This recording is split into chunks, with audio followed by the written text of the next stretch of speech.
கிறிஸ்துக்குள் மிகவும் அன்பாய் அழைக்கப்பட்ட அன்புக்குரிய சகோதர சகோதரிகளே, உங்கள் அனைவருக்கும் நம்முடைய சர்வ வல்லமுள்ள பிதாவாகிய தேவனுடைய நாமத்தினாலும் நம்முடைய கர்த்தரும் இரட்சகருமாகிய ஆண்டவர் இயேசு கிறிஸ்துவின் நாமத்தினாலும் உங்கள் அனைவருக்கும் கிருபையும் சமாதானமும் உண்டாவதாக என்ற அன்பின் வாழ்த்துதலை தெரிவித்துக் கொள்கிறோம். விசேஷமாக இந்த நாளிலே நாம் ஒரு முக்கியமான ஒரு பாடத்துக்குள்ளாக சபையின் ஒழுங்கு என்கின்ற அடிப்படையில் அதனுடைய பாடத்திற்கான மூப்பர்களுக்கான தேர்வு, சபைகளிலே மூப்பர்களுக்கான தேர்தல், எலெக்ஷன் ஆஃப் த எல்டர் என்கின்ற இரண்டாவது பாகத்தை தான் நாம் இன்றைக்கி பார்க்க போகிறோம். ஏற்கனவே நாம் முதலாவது பாகத்தை நாம் பார்த்துருக்குறோம். ஞாபகம் இருக்கா உங்களுக்கு? முதலாவது பாகம் ஞாபகம் இருக்கணும். மூப்பர்களுக்கான தேர்தல், எலெக்ஷன் ஆஃப் த எல்டர். ஒரு சபையில் ஒரு ஹெல்டர், அதாவது மூப்பர் என்கின்றவர் எலெக்ஷன் ஆகாமல், அதாவது கை தூக்கி ஓட்டு எடுக்காமல் அவர் என்ன பண்ண முடியாது? சபையினுடைய மேய்ப்பனுடைய வேலையை அவர் செய்ய முடியாது.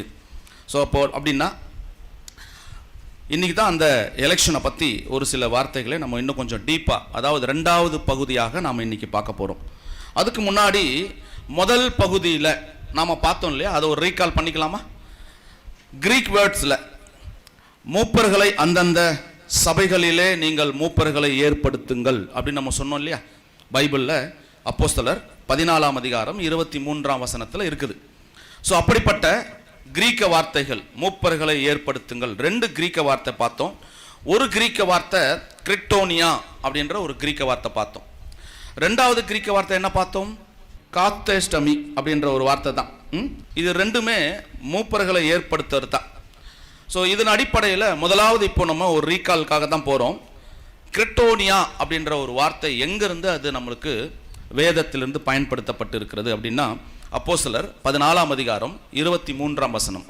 அப்போஸ்தலர் 14ஆம் அதிகாரம் 23ஆம் வசனம். அல்லாமலும் அந்தந்த சபைகளில் அவர்களுக்கு மூப்பர்களை ஏற்படுத்தி, போதும், மூப்பர்களை ஏற்படுத்தி, அந்தந்த சபைகளில் மூப்பர்களை ஏற்படுத்தி, அப்போ என்ன பண்ணோம்? மூப்பர்களை ஏற்படுத்தணும். இந்த ஏற்படுத்துறதை தான் என்ன சொல்றார் அப்படின்னா கிரிட்டோனியா அப்படின்ற ஒரு வார்த்தை யூஸ் பண்றார். இங்கிலீஷ்ல வாசிக்கலாம். அது இங்கிலீஷ்ல Acts chapter 14 verses 23. And when they had ordained them elders in every church and had prayed with fasting. பாருங்களேன், இங்க ordained அப்படின்ற ஒரு வார்த்தை தான் யூஸ் பண்றார். அதனுடைய கிரீக்க வார்த்தை தான் என்னன்னு பார்த்தீங்கன்னா G5500. இதுதான் கிரிட்டோனியா அப்படின்ற வார்த்தை. இந்த கிரிட்டோனியா தான் எப்படி இருக்குதுன்னா, to be a hand reacher or voter அப்படிதான். அதை ஓட் பண்ணி தான் எடுக்கணும். ரேசிங் த ஹேண்ட், அப்போ கையை தூக்கி தான் என்ன பண்ணணும்? நீங்கள் மூப்பருக்கு ஓட்டு போடணும் அப்படின்னு சொல்லி இந்த இடத்துல நமக்கு கிளியராக இருக்கிறத நம்ம பார்க்குறோம். இது கிரிட்டோனியா ஒரு விஷயத்தை சார்ந்தது. நம்ம அடுத்து பார்க்க போகிறது என்னன்னா காத்தேஸ்டமி அப்படின்ற ஒரு வார்த்தை எங்கே யூஸ் பண்ணுறார், இதுவும் அதே போல தானா அப்படின்னா வாசிக்கலாம். தீத்து 1ஆம் அதிகாரம் 5ஆம் வசனம். தீத்து 1ஆம் அதிகாரம் 5ஆம் வசனம். நீ குறைவாயிருக்கவைகளை ஒழுங்குபடுத்தும்படிக்கும் நான் உனக்கு கட்டளையிட்டபடியே பட்டணங்கள் தோறும் மூப்பரை ஏற்படுத்தும்படி. பாருங்களேன், பட்டணங்கள் தோறும் மூப்பர்களை ஏற்படுத்தும்படிக்கும் அப்படின்ற வார்த்தை தான் இங்க இருக்குது. ஏற்படுத்தும்படிக்கும், இதுவும் அதான். அங்கேயும் மூப்பர்களை ஏற்படுத்து அப்படின்னு இருக்கு. ரெண்டுமே ஒன்று தான் அப்படின்னு பார்த்தோம்னா இல்லை, ரெண்டு இடத்துலையுமே வார்த்தைகள் மாறுது. இப்போ இந்த இடத்துல இங்கிலீஷில் படிக்கலாம் பாருங்க. Titus chapter 1 verses 5. For this cause left I thee in Crete, that thou shouldest set in order the things that are wanting, and ordain elders in every city. பாருங்களேன், இங்க என்ன சொல்றதுன்னா harden அப்படின்ற, பாருங்களேன், and harden elder in the every city. எல்லா இடத்துலையுமே உங்களுடைய பட்டணங்கள் தோறும் என்ன பண்ணுங்க? மூப்பர்களை ஏற்படுத்துங்கள் அப்படின்ற வார்த்தை தான் இங்க எப்படி இருக்கு பார்த்தீங்கன்னா, கிரீக்ல G2525, அங்க என்ன இருந்தது? G5500. அது கிரிட்டோனியா அப்படின்ற வார்த்தை. இந்த வார்த்தை என்ன இருக்குன்னு பார்த்தீங்கன்னா காஸ்தேஸ்டமி, பார்த்தீங்களா அங்கே மேலே இருக்கா? இது அப்பாயிண்டட், போய் நீ அப்பாயின்மெண்ட் பண்ணுறது. இது என்ன சொல்கிறாருன்னா, நீ போய் ஏற்படுத்து அப்படிங்கிறார். ஏன் ஏற்படுத்தணும்? அங்கே எப்படி இருக்காங்கன்னா, யாருமே இன்னும் ஆகலை, இன்னும் சரியாக ஆகலை, அதனால் அவங்கள போய் நீங்கள் மூப்பர்களாக யாராவது ஏற்படுத்தினா அங்கே என்ன ஆகாது, இப்போது அது சபை சரியாக இருக்காது அப்படின்னு சொல்கிறார். ஸோ அன்புக்குரிய சகோதர சகோதரிகளே, நீங்கள் இதனுடைய முதல் பாகம் வந்து ரொம்ப விரிவாக நம்ம சொல்லியிருக்கிறோம். ஸோ டிஸ்கிரிப்ஷனில் அது இருக்கும், நீங்கள் அதை பார்த்துக்கலாம். ஸோ அப்படின்னா மூப்பர்கள்னா யார்? இப்போ அதான் இப்போ மூப்பர்கள்னா யார்? மூப்பர்கள்னா வயசில் ரொம்ப பெரியவங்க, ரொம்ப 30-40 வருஷமாக இருக்குங்களாங்களா அப்படின்னா who are the elder in church? யார் மூப்பர்கள் அப்படின்னு நம்ம ஏற்கனவே பார்த்து தான் இதெல்லாம் ஒரு ரீகால் பண்ணுறோம். யார் மூப்பர்? வயசில் சகோதரர்களில் ரொம்ப பெரியவங்களா இருக்கிறவங்களான்னா இல்லை, ஆவிக்குரிய வளர்ச்சியில் கிறிஸ்துவின் கேரக்டரில் அவங்க கொஞ்சம் குணலட்சணங்களில் இருக்கிறவங்க தான் மூப்பர்கள். அப்படின்னா நம்ம சபையில் எத்தனை மூப்பர்கள் இருக்கணும்? அப்படின்னா ஒரு 50 பேர் நபர் கொண்ட ஒரு சபையில் மூப்பர்கள் எத்தனை பேர் இருக்கணும்? குறைந்தபட்சம் ஒரு 25லேருந்து 30 பேராவது இருக்கணும், இருப்பாங்க. அப்படின்னா யார் அவங்க? சத்திய வளர்ச்சியில் ரொம்ப வளர்ந்து இருக்கிறவங்க, கிறிஸ்துவின் குணலட்சணங்களை காட்டுறவங்க. அதுதான் இந்த அந்த வாசிக்கலாம், அதை கொஸ்டின் புக்கில் 477. மூப்பர்கள் என்பவர்கள் சபையில் மூத்த சகோதரர்களாக இருக்கின்றனர். வயதில் கண்டிப்பாய் அல்ல, மாறாக விசேஷமாய் ஆவிக்குரியவற்றிலே ஆகும். அவர்கள் போதும், நம்ம ரீகால் தான் பண்றோம். வயதில் கண்டிப்பாக இல்லை, அது எதில் தான்? விசேஷமாய் ஆவிக்குரியவற்றில் அவர் தான் மூப்பர்கள் பார்க்குறோம். அப்போனா அந்த மூப்பர் என்ன பண்ணணும் பாருங்களேன். ஒரு சபையில் ஒரு 30 பேர் மூப்பர்கள் இருக்காங்க. யார் அவங்க? வயதில் மூத்தவர்களா? இல்லை, அவங்க எதில் மூத்தவர்கள்? ஆவிக்குரிய வளர்ச்சியில் வளர்ச்சி அடைந்தவர்கள் இல்லைங்களா?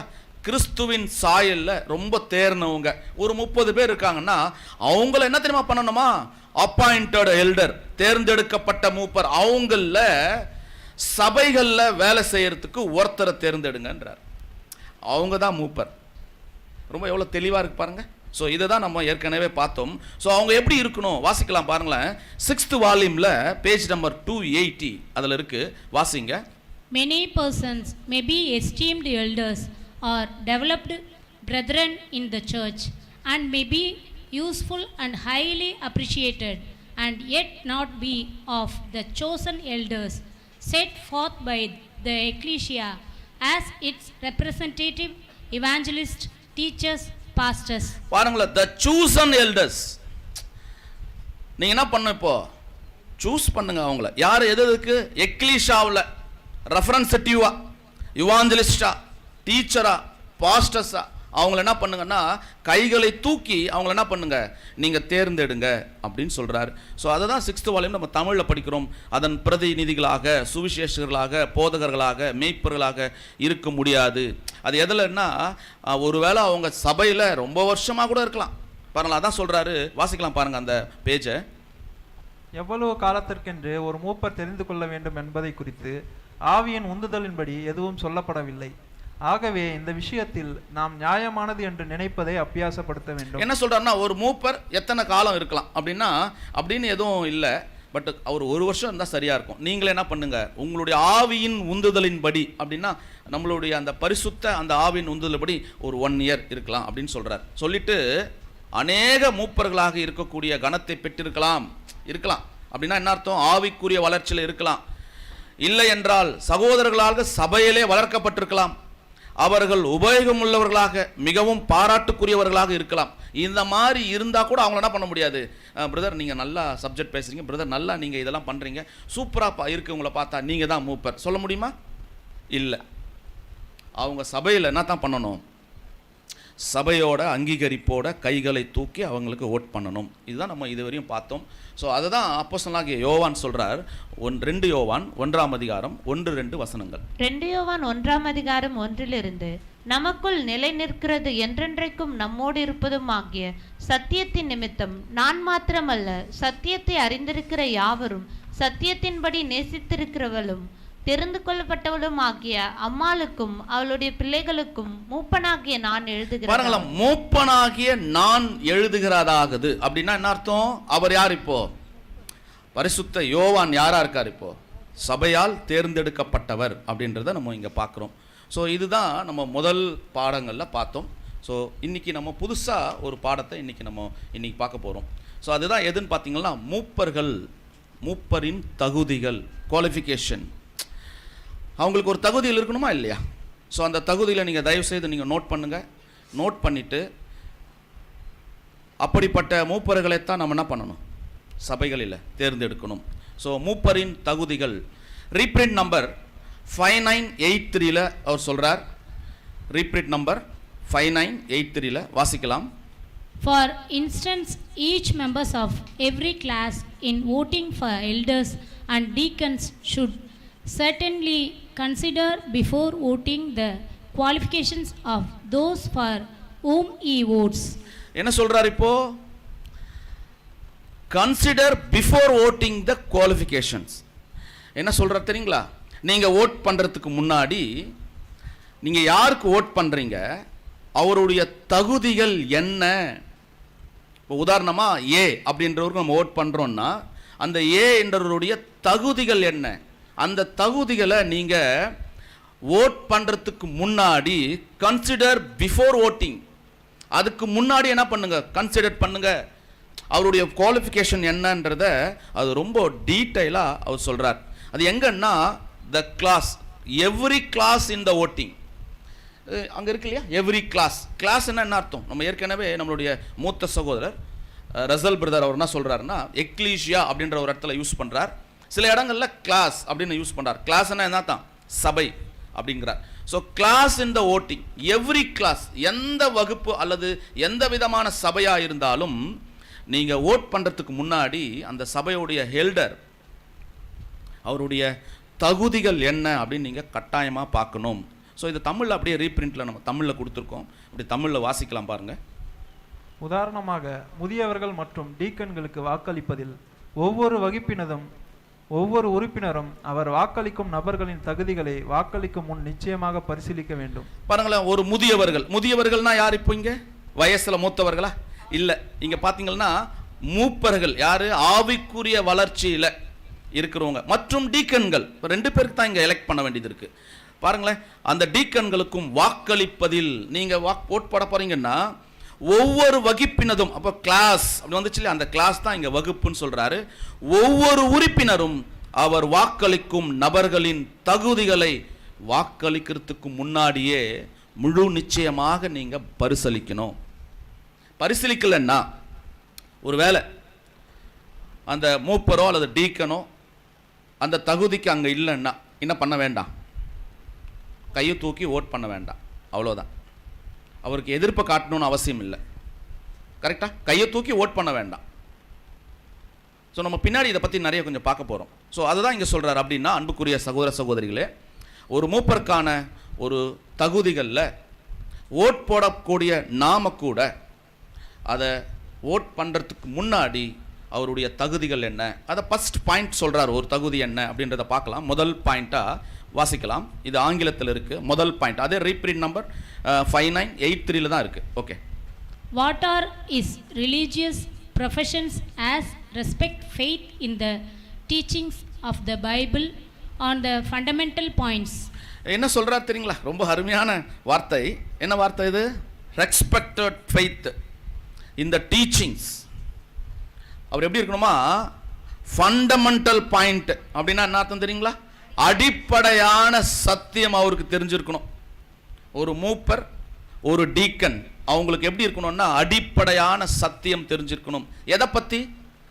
ரிலிஜன்ஸ், அந்த ஒரு மார்க்கத்தை பற்றி. ஸோ அதை தான் அவர் சொல்கிறாரு. ஃபண்டமெண்டல் பாயிண்ட் அந்த பைபிளில் இருக்கிறது அடிப்படை சத்தியம். ஸோ ரெஸ்பெக்ட் ஃபெய்த் அப்படின்றார். ஸோ இதை தமிழ் அப்படியே நம்ம வாசிக்கலாம் பாருங்கள். தமிழில் அடிப்படை விஷயங்களில் பைபிளின் போதனைகள் மீதான நம்பிக்கையை மதிக்கும் அவரது மகா பரிசுத்தமான விசுவாசம் என்ன என்பதை பார்க்க. அடிப்படை விஷயங்களில் பைபிளின் போதனைகள் மீதான நம்பிக்கை. ஒருவேளை எலெக்ட் பண்ற ஹெல்டருக்கு, எலெக்ட் பண்ற டீக்கன்ஸ்க்கு அடிப்படை தகுதிகள் இல்லை, சத்தியமே தெரியல, மகா பரிசுத்தமான விசுவாசம் என்னன்னே தெரியலன்னா நம்ம அவரை எலெக்ட் பண்ணா சபை எப்படி நடத்துவார்? அடிப்படையே தெரியலன்னா சபை எப்படி நடத்துவார்? சபை எப்படி வழி நடத்துவார்? சபையை இங்கே வழி நடத்துறது மட்டும்தானா? அதான் நம்ம நிறைய போய் பார்க்க போகிறோம் உள்ளே போயிட்டு. அப்போனா அடிப்படை விஷயம் அவருக்கு கண்டிப்பாக தெரிஞ்சிருக்கணும், அதில் ரொம்ப தெளிவாக இருக்கணும் அவர். இது முதல் பாயிண்ட் சொல்கிறார். அப்போ ஒரு மூப்பருக்கு என்ன இருக்கணும்? என்ன இருக்கணுமா? அடிப்படை. ஏற்கனவே ஒரு தகுதி பார்த்து, என்ன தகுதி அவருக்கு? ஓட் பண்ணுறதுக்கு முன்னாடி அவருக்கு என்ன தகுதி இருக்குன்னு கண்டுபிடிங்க. அதில் இதெல்லாம் பாயிண்ட் கொடுக்குறார். அப்போது முதல்ல அடிப்படையான ஒரு விஷயம், ஒரு சத்தியம் அவருக்கு இருக்கான்னு பார்க்கணும். ரெண்டாவது point, whether or not the one to be voted for is clear in his understanding of the truth, so as to be apt at teaching it to others. அப்படியே என்ன சொல்கிறார் பாருங்களேன். ரொம்ப இது இன்னொரு point, clear in us understanding of the truth. என்னவா? சத்தியம், தேவனுடைய சத்தியங்களை அவர் உடையவராக இருக்கணும். அது மட்டும் இல்லை, அவர் ரொம்ப கிளியரா சத்தியத்தை புரிஞ்சிருக்கிறவராக இருக்கணும். ரொம்ப முக்கியம். அவர் புரிஞ்சிருந்தா தான் என்ன பண்ண முடியும்? அவர் பாருங்களேன், habit at the teaching it to others. அவர் புரியலன்னா என்ன பண்ண முடியாது? இப்போ டீச்சிங், அவர் போய் ஒரு போதனை செய்ய முடியாது. ஸோ அதான் understanding of the truth. So அந்த அண்டர்ஸ்டாண்டிங் இருக்கணும். ஸோ தமிழ் அப்படி வாசிக்கலாம் பாருங்க. அப்படியே, வாக்களிக்கப்படுபவர் சத்தியத்தை பற்றிய புரிதலில் தெளிவாக இருக்கிறாரா இல்லையா என்பது மற்றவர்களுக்கு கற்பிப்பதில் பொருத்தமாக இருக்க வேண்டும். ரொம்ப முக்கியம். தான் புரிந்து கொண்ட விஷயத்தை மற்றவர்களுக்கு சரியாக சொல்கிறாரா? அவர் ஒன்று புரிஞ்சிருப்பார், அவர் வேற மாதிரி என்ன பண்ண முடியாது? இப்போ டீச் பண்ண முடியாது. அவருடைய தேவனுடைய திட்டங்களை ஒன்று புரிஞ்சுக்கிட்டு இன்னொரு மாதிரி டீச் பண்ண முடியுமா? இன்னொரு மாதிரி நடக்க முடியுமா? இன்னொரு மாதிரி வாழ முடியுமா? முடியாது. அப்படின்னா போதிக்கக்கூடிய திறன், டீச்சிங், மற்றவங்களுக்கு அவர் என்ன புரிஞ்சுக்கிட்டாரோ அதை மற்றவங்களுக்கு என்ன பண்ணி ஆகணும்? அவர் போதிக்கக்கூடியவராக இருக்கணும். இது ரெண்டாவது பாயிண்ட். அப்போ புரிந்து கொள்ளுதலில் தெளிவாக இருக்கிறாரா அப்படின்னா, அன்புக்குரிய சகோதர சகோதரிகளே, நாம் ஓட் பண்ணும் போது இப்போ இந்த 2 பாயிண்ட் சொல்லியிருக்கோம். இந்த 2 பாயிண்ட்ல என்ன பண்ணோம்? அந்த மூப்பர், அந்த டீக்கன்ஸ் அடிப்படை சத்தியங்களில் விஷயங்களில் அவர் என்ன இருக்கிறாரா பார்க்கணும். தகுதி இருக்கா அவருக்கு? ஏன்னா அந்த அவருக்கு இருக்கான்னு பார்க்கணும். அல்லது ரெண்டாவது என்ன பார்க்கணும்? அவர் இந்த உண்மையான சத்தியத்தில் புரிந்து கொள்ளுதல்ல இருக்காரா? புரிஞ்ச மாதிரி அவர் மற்றவங்களுக்கு சொல்றாரா? அவர் போதிக்கக்கூடிய திறன் அவர்கிட்ட இருக்கா அப்படின்றத பார்க்கணும். இது ரெண்டாவது பாயிண்ட். மூணாவது பாயிண்ட் சொல்றார், வாசிக்கலாம். Whether or not the individual has made a consecration of himself to the Lord and has symbolized it. என்ன சொல்றாருன்னா, மூணாவதா அவர் எப்படி இருக்கணுமா? கான்சிக்ரேஷன், அதாவது அவர் தன்னை அர்ப்பணிச்சிருக்கிறாரா? அர்ப்பணிக்கப்பட்ட வாழ்க்கையில அவர் ஒரு அடையாளம், சிம்பாலிஸ்ட், ஒரு அடையாளமா எடுத்திருக்காரா? ஏதாவது பாசன தமிழ்ல வாசிக்கலாம் பிரதர். தனி மனிதன் தன்னை இறைவனிடம் அர்ப்பணித்து ஒப்பு கொடுத்து கொண்டாரா இல்லையா? அதற்கான அடையாளம் உண்டா? பாருங்களேன், தன்னுடைய தனி மனுஷன் அவர் இறைவனிடம், அதாவது கடவுளிடம், தேவனிடத்துல தன்னை ஒப்பு கொடுத்து அல்லது அர்ப்பணித்து, இன்னும் சொன்னா பிரதிஷ்டை பண்ணியிருக்கிறாரா? அப்ப அது வேணுமா இல்லையா? ஒரு மூப்பருக்கும் டீக்கன்ஸ்க்கும் இது வேணுமா இல்லையா? அப்போ மூப்பர் என்கிறவர் என்ன ஆகணும்? அவரு ஒரு பிரதிஷ்டை பண்ணியிருக்கணும், தன்னையே அர்ப்பணம் பண்ணியிருக்கணும். அர்ப்பணம் பண்ணாதவர் எப்படி இருப்பாரு? அந்த அர்ப்பணம் பண்ணியிருக்கிறாரா? அப்பனா அவருக்கு என்ன வேணும்? இப்போ ஒரு அடையாளம் உண்டான்னு கேட்குறா. என்ன அடையாளம்? நீங்க அர்ப்பணம் பண்ணிட்டீங்களா பிரதர் அப்படின்னா, நான் பண்ணிட்டேன் அப்படின்னு சொன்னாருன்னா அவருக்கு ஒரு அடையாளம் இருக்கு. எது அது? அப்போ ஒரு பேப்டிசம் எடுத்திருக்கணும். அதான் அடையாளம். அடையாளம் உண்டா?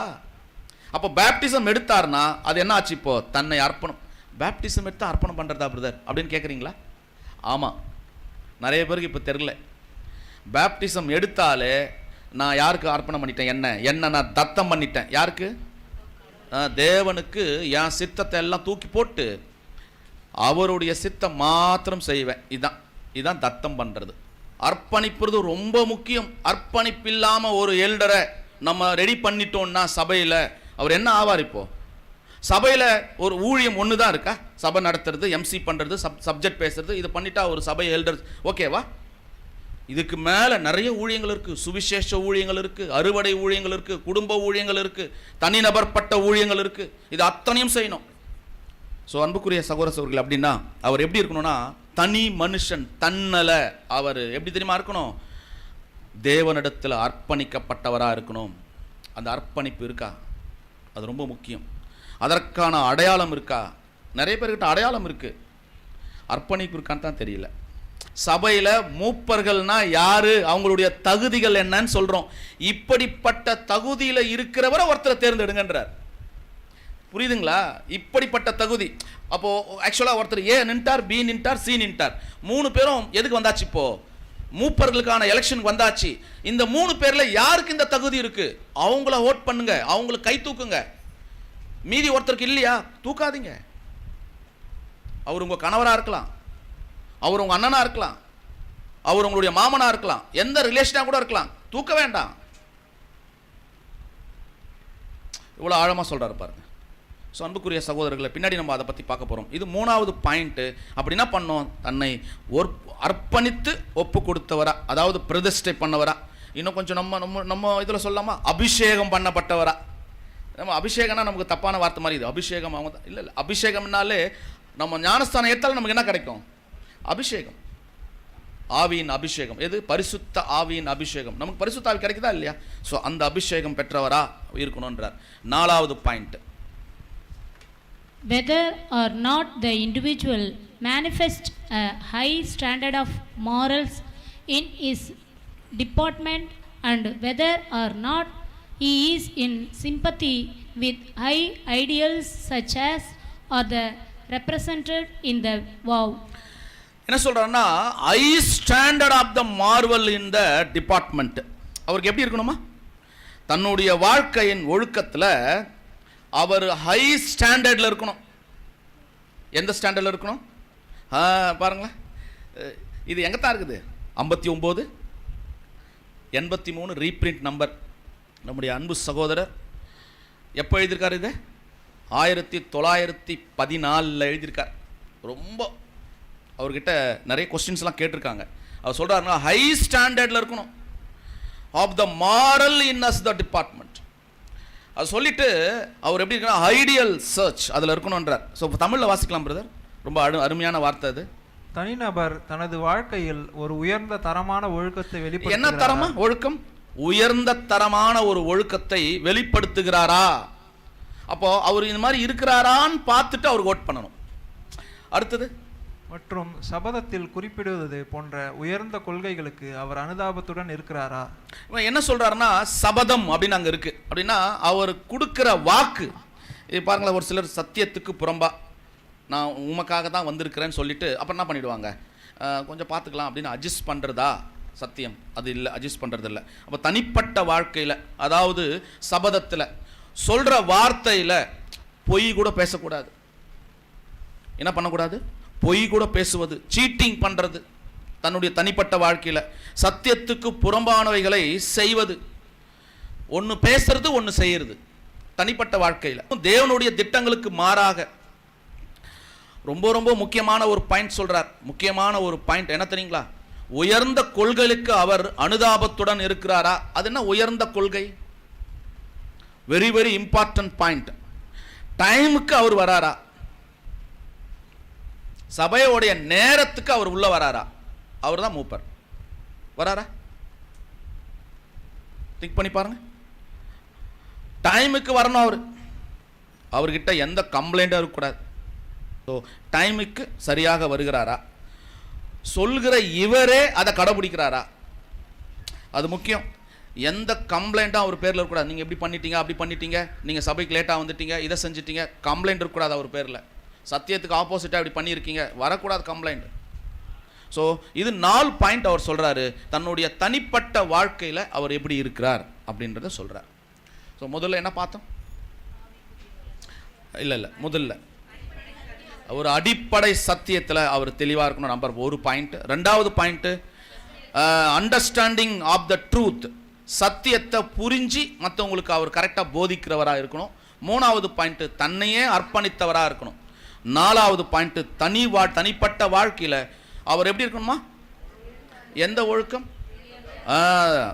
High standard of the moral in this department அதில் இருக்கணும்.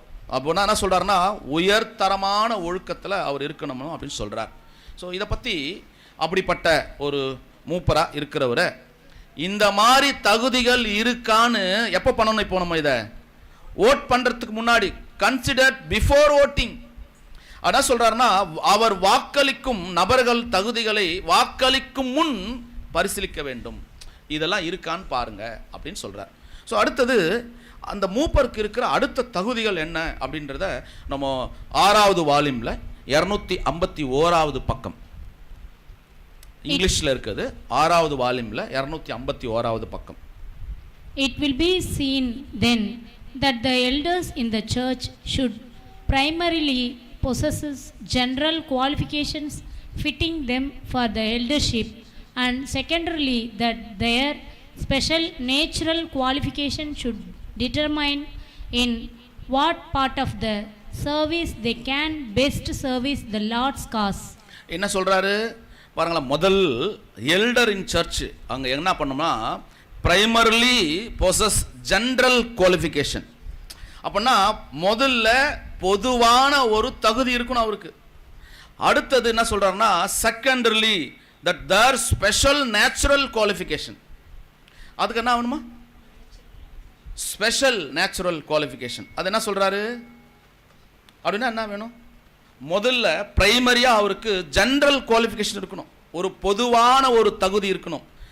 அப்படின்னா ஒரு பொதுவான ஒரு தகுதிகள் இருந்தால் கூட, ஆனால் அதுக்கு செகண்டரிலியாக என்ன தேவைன்னா ஸ்பெஷல் நேச்சுரல் குவாலிஃபிகேஷன் இருக்கணும்.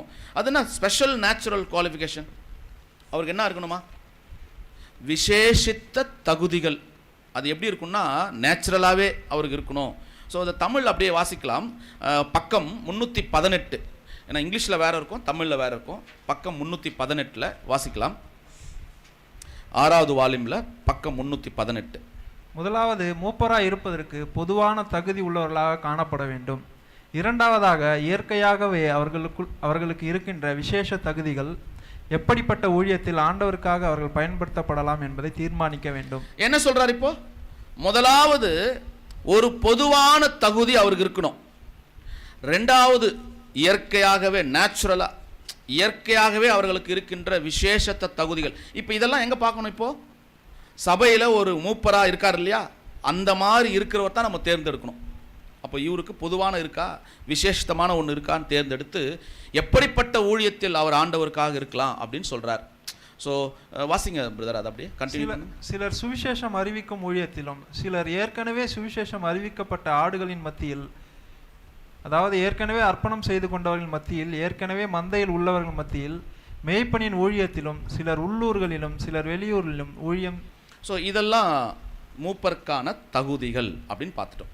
இப்போ என்ன பார்க்கலாம்னா அதுலேயே பிரைமரிலி குவாலிஃபிகேஷன் என்ன அதை பற்றி பார்க்கலாம். இப்போ பாருங்களா, முதன்மையான தகுதிகள் அவருக்கு ஒரு மூப்பருக்கு இருக்கணும். அது என்ன பார்க்கலாங்களா?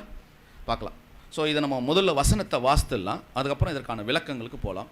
வாசிக்கலாம். 1 தீமோத்தேயு 3ஆம் அதிகாரம் 1-7 வசனங்கள் வரை. 1 தீமோத்தேயு 3ஆம் அதிகாரம் 1-இருந்து. கண்காணிப்பை விரும்புகிறவன் நல்ல வேலையை விரும்புகிறான், இது உண்மையான வார்த்தை. ஆகையால் கண்காணியானவன் குற்றஞ்சாட்டப்படாதவனும் ஒரே மனைவியை உடைய புருஷனும் ஜாக்கிரதை உள்ளவனும் தெளிந்த புத்தி உள்ளவனும் யோக்கியதை உள்ளவனும் அந்நியரை உபசரிக்கிறவனும் போதக சமர்த்தனுமாயிருக்க வேண்டும்.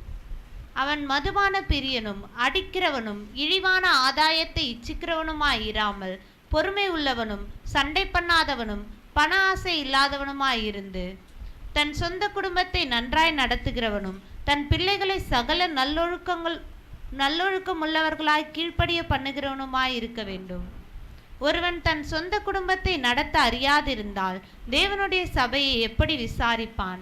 அவன் நிர்மாப்படைந்து பிசாசு அடைந்த ஆக்கினையிலே விழாதபடிக்கு நூதன சீஷனாயிருக்க கூடாது. அவன் நிந்தனையிலும் பிசாசின் கண்ணியிலும் விழாதபடிக்கு புறம்பானவர்களால் நற்சாட்சி பெற்றவனுமாயிருக்க வேண்டும். ஏற்கனவே நம்ம இந்த 1 தீமோத்தேயு 3ஆம் அதிகாரம் நம்ம வாசித்து கேள்விப்பட்டிருப்போம். ஸோ இதை தான் பிரைமரிலி குவாலிஃபிகேஷன் அப்படிங்கிறார். முதன்மையான தகுதிகள் அந்த மூப்பருக்கு இருக்கணும். ஸோ இதை பற்றி நம்ம என்ன பண்ணலாம், இப்போது உள்ளே போய் கொஞ்சம் ஆராய்ச்சி பண்ணி பார்க்கலாம். ஸோ முதல் வசனம் வாசிக்கலாம் மீண்டுமாக. 1 தீமோத்தேயு 3ஆம் அதிகாரம் 1ஆம் வசனம். கண்காணிப்பை விரும்புகிறவன் நல்ல வேலையை விரும்புகிறான், இது உண்மையான வார்த்தை. பாருங்களேன், கண்காணிப்பை விரும்புறது என்ன வேலையா? இப்போ அது நல்ல வேலை, நீங்க விரும்புங்கன்றார். அதான் உண்மையானது. இங்க கண்காணிப்பு அப்படின்னு இருக்கு. ஆக்சுவலாக நம்ம என்ன சொல்றோம், இப்போ மூப்பர் அப்படின்னு சொல்றோம் இல்லையா, ஹெல்டர் அப்படின்றோம்.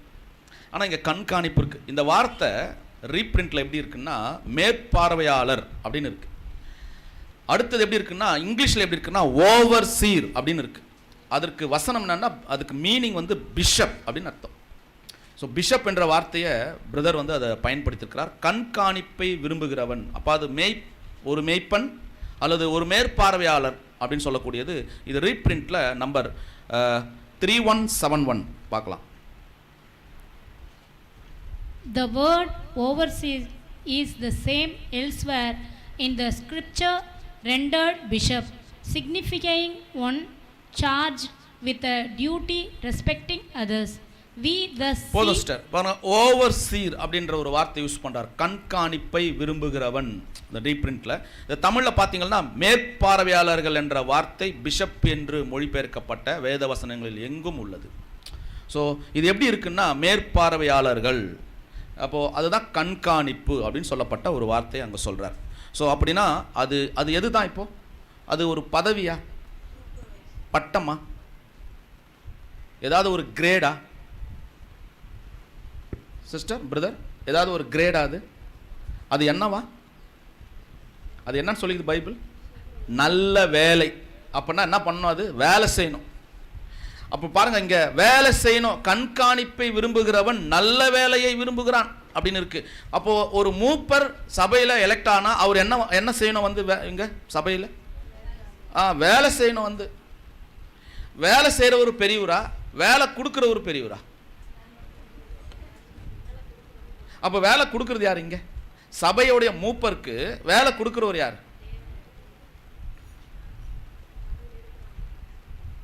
வேலை கொடுக்கிறது யாரு? சபை விசுவாசி, சபை தான். அப்போ இங்க யார் எஜமான்? சபை தான், மூப்பர் இல்லை. மூப்பர் வேலைக்காரர். ஒரு கண்காணிப்பை விரும்புகிறவன் நல்ல வேலையை விரும்புகிறான். நல்ல வேலை. ஆக்சுவலா சில பிரதர்ஸ் இதெல்லாம் ஓப்பனா என்ன பண்றது இல்லை, ஸ்டேட்மெண்ட் கொடுக்கறது இல்லை. ஏன்? இப்போ என்ன பண்ணிட்டு இருக்காங்க? சில சபைகளில் மூப்பர்களுக்கு நிறைய பொசிஷன், கிரேட்ஸ் இருக்கு. இங்க இல்ல, இங்க வேலை தான் செய்ய வந்துக்கிறோம். வேலை யாருக்கு வேலை செய்ய வந்துக்கிறார்? அவரு சபைக்கு. சபைக்கு என்ன வேலை செய்ய வந்துக்கிறாரு? சபையோடைய காரியங்கள்ல அவரு ஈடுபட்டு அவங்களுக்கு தேவைகளை பண்ண வந்திருக்கிறார். எப்போ யாரை கூப்பிட்டு அவங்களுக்கு சப்ஜெக்ட் கொடுக்கணும், எந்த டைம்ல எந்த விசேஷமான ஒரு ஸ்டடி அவங்களுக்கு எடுக்கணும், அந்த மந்தையை கண்காணிக்கணும். அதான் அவருடைய வேலை. புரியுதுங்களா? ஸோ இதை தான் அங்க சொல்றார், நல்ல வேலையை விரும்புகிறான் அப்படிங்கிறார். அவர் எப்படி இருக்கணும் அப்படின்றத அடுத்த ஒரு 2வது வசனத்தில் சொல்றார். வாசிக்கலாம். 2வது வசனம் 1 தீமோத்தேயு 3ஆம் அதிகாரம் 2ஆம் வசனம். 1 தீமோத்தேயு 3ஆம் அதிகாரம் 2ஆம் வசனம். ஆகையால் கண்காணியானவன் குற்றஞ்சாட்டப்படாதவனும் ஒரே மனைவியை உடைய புருஷனும் ஜாக்கிரதை உள்ளவனும் தெளிந்த புத்தி உள்ளவனும் யோக்கியதை உள்ளவனும் அந்நியரை உபசரிக்கிறவனும் போதக சமர்த்தனமாய் இருக்க வேண்டும். இவர் எப்படி இருக்கணும்ன்றார் பாருங்களேன். ஒரு லிஸ்ட் கொடுத்துட்டார். கண்காணியானவன் குற்றம் சாட்டப்படாதவனும், நம்பர் பாயிண்ட். அதை நம்ம பார்க்க போறோம் இப்போ. 2வது ஒரே மனைவியை உடைய புருஷனும். 3வது சொல்றார் ஜாக்கிரதை உள்ளவனும் தெளிந்த புத்தி உள்ளவனும் யோக்கியதை உள்ளவனும் அந்நியரை உபசரிக்கிறவனும் போதக சமர்த்தனமாய் இருக்க வேண்டும். இது மூப்பர்களுக்கு தான் இந்த தகுதிகள். பாருங்களேன், இது எல்லாமே யாருக்கும் பொருந்தும். இது டீக்கன்ஸ்க்கும் பொருந்தும். ஆனால் இதில் ஒரு பாயிண்ட் மட்டும் டீக்கனுக்கு பொருந்தாது. எதுன்னு பார்த்தீங்கன்னா போதக சமர்த்தனமாக இருக்க வேண்டும். அதுக்கு அவங்களுக்கு இருக்காது. அது நம்ம அதை டீக்கன்ஸ் ஒரு பாடம் வரும்போது நம்ம அதை பற்றி பார்க்க போகிறோம். தமிழில் இது நம்ம இப்படி இருக்கு. இது நம்ம ஆங்கிலத்தில் படிச்சுட்டு அப்புறம் என்ன பண்ணலாம்? இப்போது அதை தமிழில் நம்ம ஆங்கிலத்திலையும் சேர்த்து படிக்கிறோம் தெரியுமா?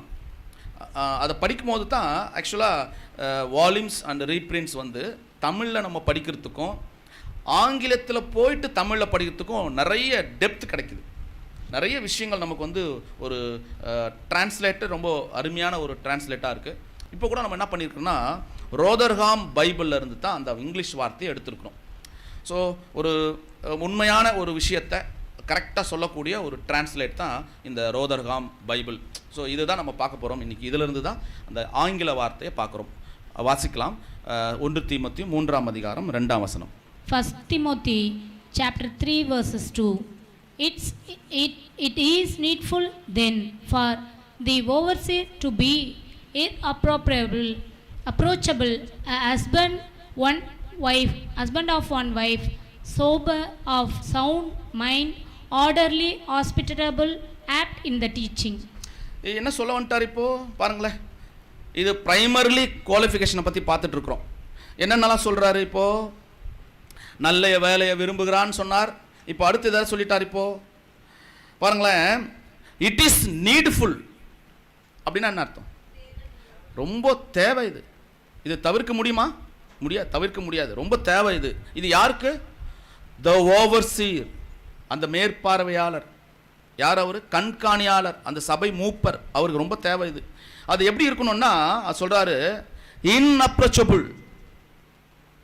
அங்க எப்படி இருக்கு? குற்றம் சாட்டப்படாதவனும். வசனம் அப்படிதான் இருக்கு பைபிள்ல, தமிழ்ல இல்லையா? கொஞ்சம் தமிழ் பைபிள் எடுத்து வச்சுங்க சிஸ்டர். அப்படி குற்றம் சாட்டப்படாதவனும், நம்ம அப்படியே இதை மெர்ஜ் பண்ணி படிச்சுட்டு போயிட்டே இருக்கலாம். குற்றம் சாட்டப்படாதவனும் அப்படின்னா என்ன சொல்றாருன்னா இர்அப்ரோச்சபிள். அப்ரோச்சபிள்ன்றது வேற, இர்அப்ரோச்சபிள்ன்றது வேற. என்ன சொல்றாருன்னா ரொம்ப ரொம்ப கவனமா சொல்றாரு. அவங்க எப்படி இருக்கக்கூடாதுன்னா மற்றவங்க இவரை கடிந்து கொள்ளக்கூடாது, அந்த ஒரு விஷயத்துக்கு இவர் போகக்கூடாது.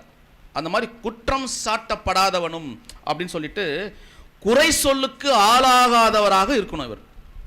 இது திருவிழியத்தில் அப்படி இருக்கு, குறை சொல்லுக்கு ஆளாகாதவராக.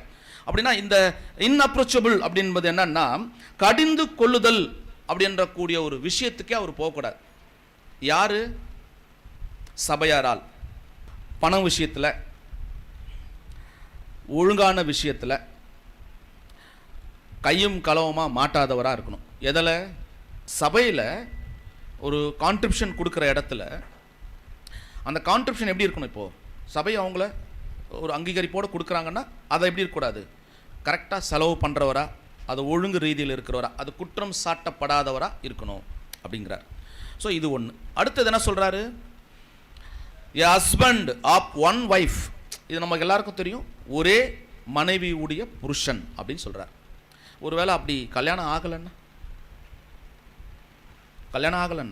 அவர் யாராக இருக்க முடியாது? மூப்பராக இருக்க முடியுமா? பைபிள் சொல்லுது பாருங்களா, வசனம் தமிழ் எப்படி இருக்குன்னா ஒரே மனைவியுடைய புருஷனும் அப்படின்னு சொல்லுது. ஆங்கிலத்தில் அதான் சொல்லுது, ஹஸ்பண்ட் ஆஃப் ஒன் ஒய்ஃப். அப்படின்னா கல்யாணம் ஆனவர் தான் இருக்கணும். அப்போ ஒரு மனைவி இருந்தாருன்னா அவர் என்ன பண்ணலாம்? மூப்பராக அவர் வரலாம். அப்போ மூப்பராக வரவருக்கு கல்யாணமாக இருக்கணும் அப்படின்னு அர்த்தமா? இல்லை கல்யாணம் ஆகாதவர் மூப்பராக ஆக முடியாதா? பாருங்களா, அப்போஸ்தலனாகிய பவுல் கல்யாணமே ஆகலை, ஆனால் அவர் யாராக இருக்கிறார்? அப்போஸ்தலனாக இருக்கிறார், மூப்பராக இருக்கிறார். அப்போது இங்கே கல்யாணம் ஆகிறத பற்றி பேசலை. ஒரு வேளை அவர் திருமணமாக இருந்தால் ஒரே மனைவி உடையவராக இருக்கணும். கல்யாணமாக ஆகலைனால் பரவாயில்ல, அவர் என்ன பண்ணலாம். அப்போ இங்கே எது இல்லை? இப்போது வயசில் இல்லை மூப்பர், எதில்? ஆவிக்குரிய வளர்ச்சியில் அப்படின்றத நம்ம இங்கே பார்க்குறோம். ஸோ இது நம்ம அப்படியே எடுத்துக்கிட்டோம். அடுத்தது பார்த்திங்கன்னா சபர் அப்படின்னு இருக்குது. அப்படின்னா என்ன? தமிழில் எப்படி இருக்காது? ஜாக்கிரதை உள்ளவனும் அப்படின்னு இருக்குது.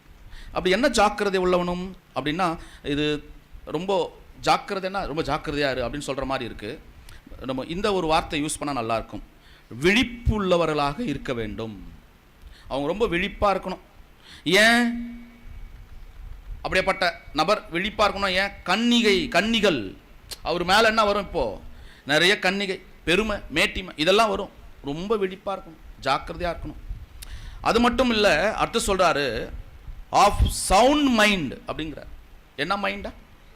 எது? எப்படி? தெளிந்த புத்தி.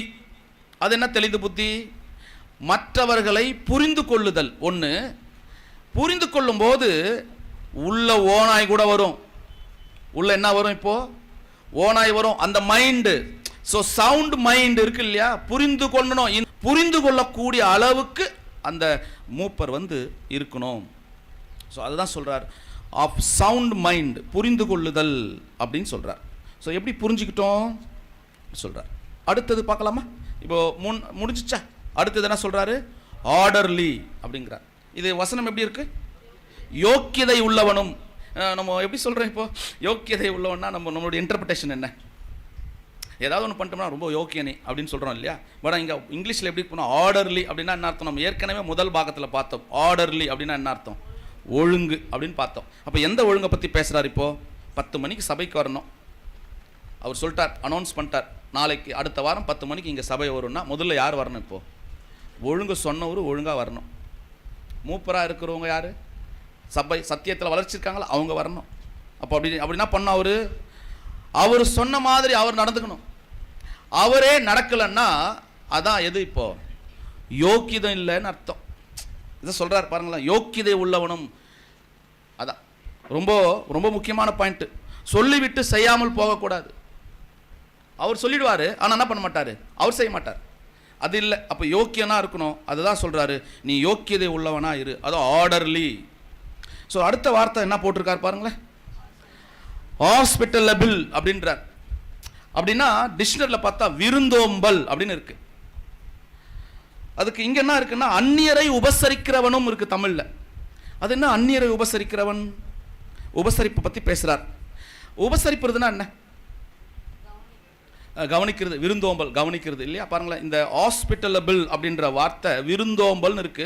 தமிழில் உபசரிக்கிறத பற்றி இருக்குது. உபசரிக்கிறதுன்னா, பிரதர் கொஞ்சம் தண்ணி கொஞ்சம் கொடுங்களேன்னா எடுத்து போய் தண்ணி கொடுத்தா அதுக்கு பேர் என்ன தான்? இப்போ உபசரிக்கிறது தான். நீங்கள் விருந்தோம்பல்னு படிச்சு பாருங்க, அந்த வார்த்தை தான். அதனால தான் இங்கே ரோதர்காம் பைபிளை நம்ம அதை எடுத்திருக்கோம். என்னன்னா ஹாஸ்பிட்டலபிள் அப்படின்ற வார்த்தை விருந்தோம்பல்னு இருக்கு. அது எப்படி இருக்குன்னா, நீங்கள் அவங்க தண்ணி கேட்டதுமே கொடுக்கறது இல்லை விருந்தோம்பல், அது இல்லை உபசரிக்கிறது. அவங்க கேட்கறதுக்கு முன்னாடியே போய் கொடுக்கறது தான் விருந்தோம்பல். அதை பற்றி தான் இங்கே சொல்றார். அப்போ ஒரு சபை மூப்பர் அவங்க கேட்டப்போ போய் சொல்றது இல்லை, செய்யறது இல்லை, கேட்கறதுக்கு முன்னாடியே போய் செய்யணுமா. அதுதான் இங்கே சொல்றாரு.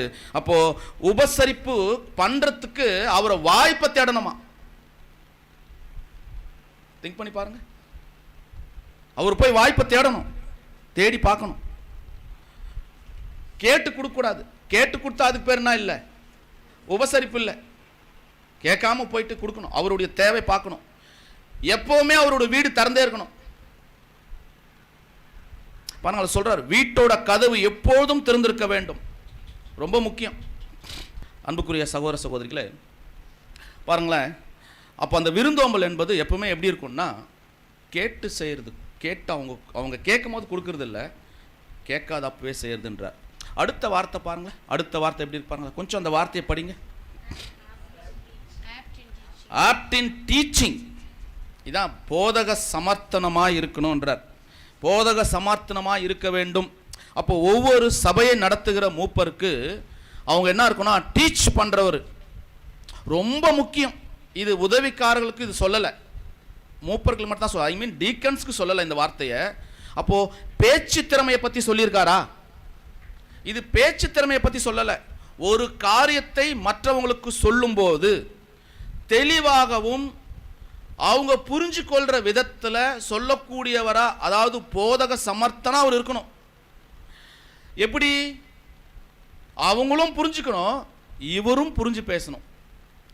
அதில் போதனை சொல்றதுல, அடுத்தது கடிந்து கொள்றதுல, புத்தி சொல்றதுல, ஆலோசனை சொல்றதுல, அதில் என்ன பண்ணுமா, ஹேப் இன் டீச்சிங், போதக சமர்த்தனமா இருக்கணும்.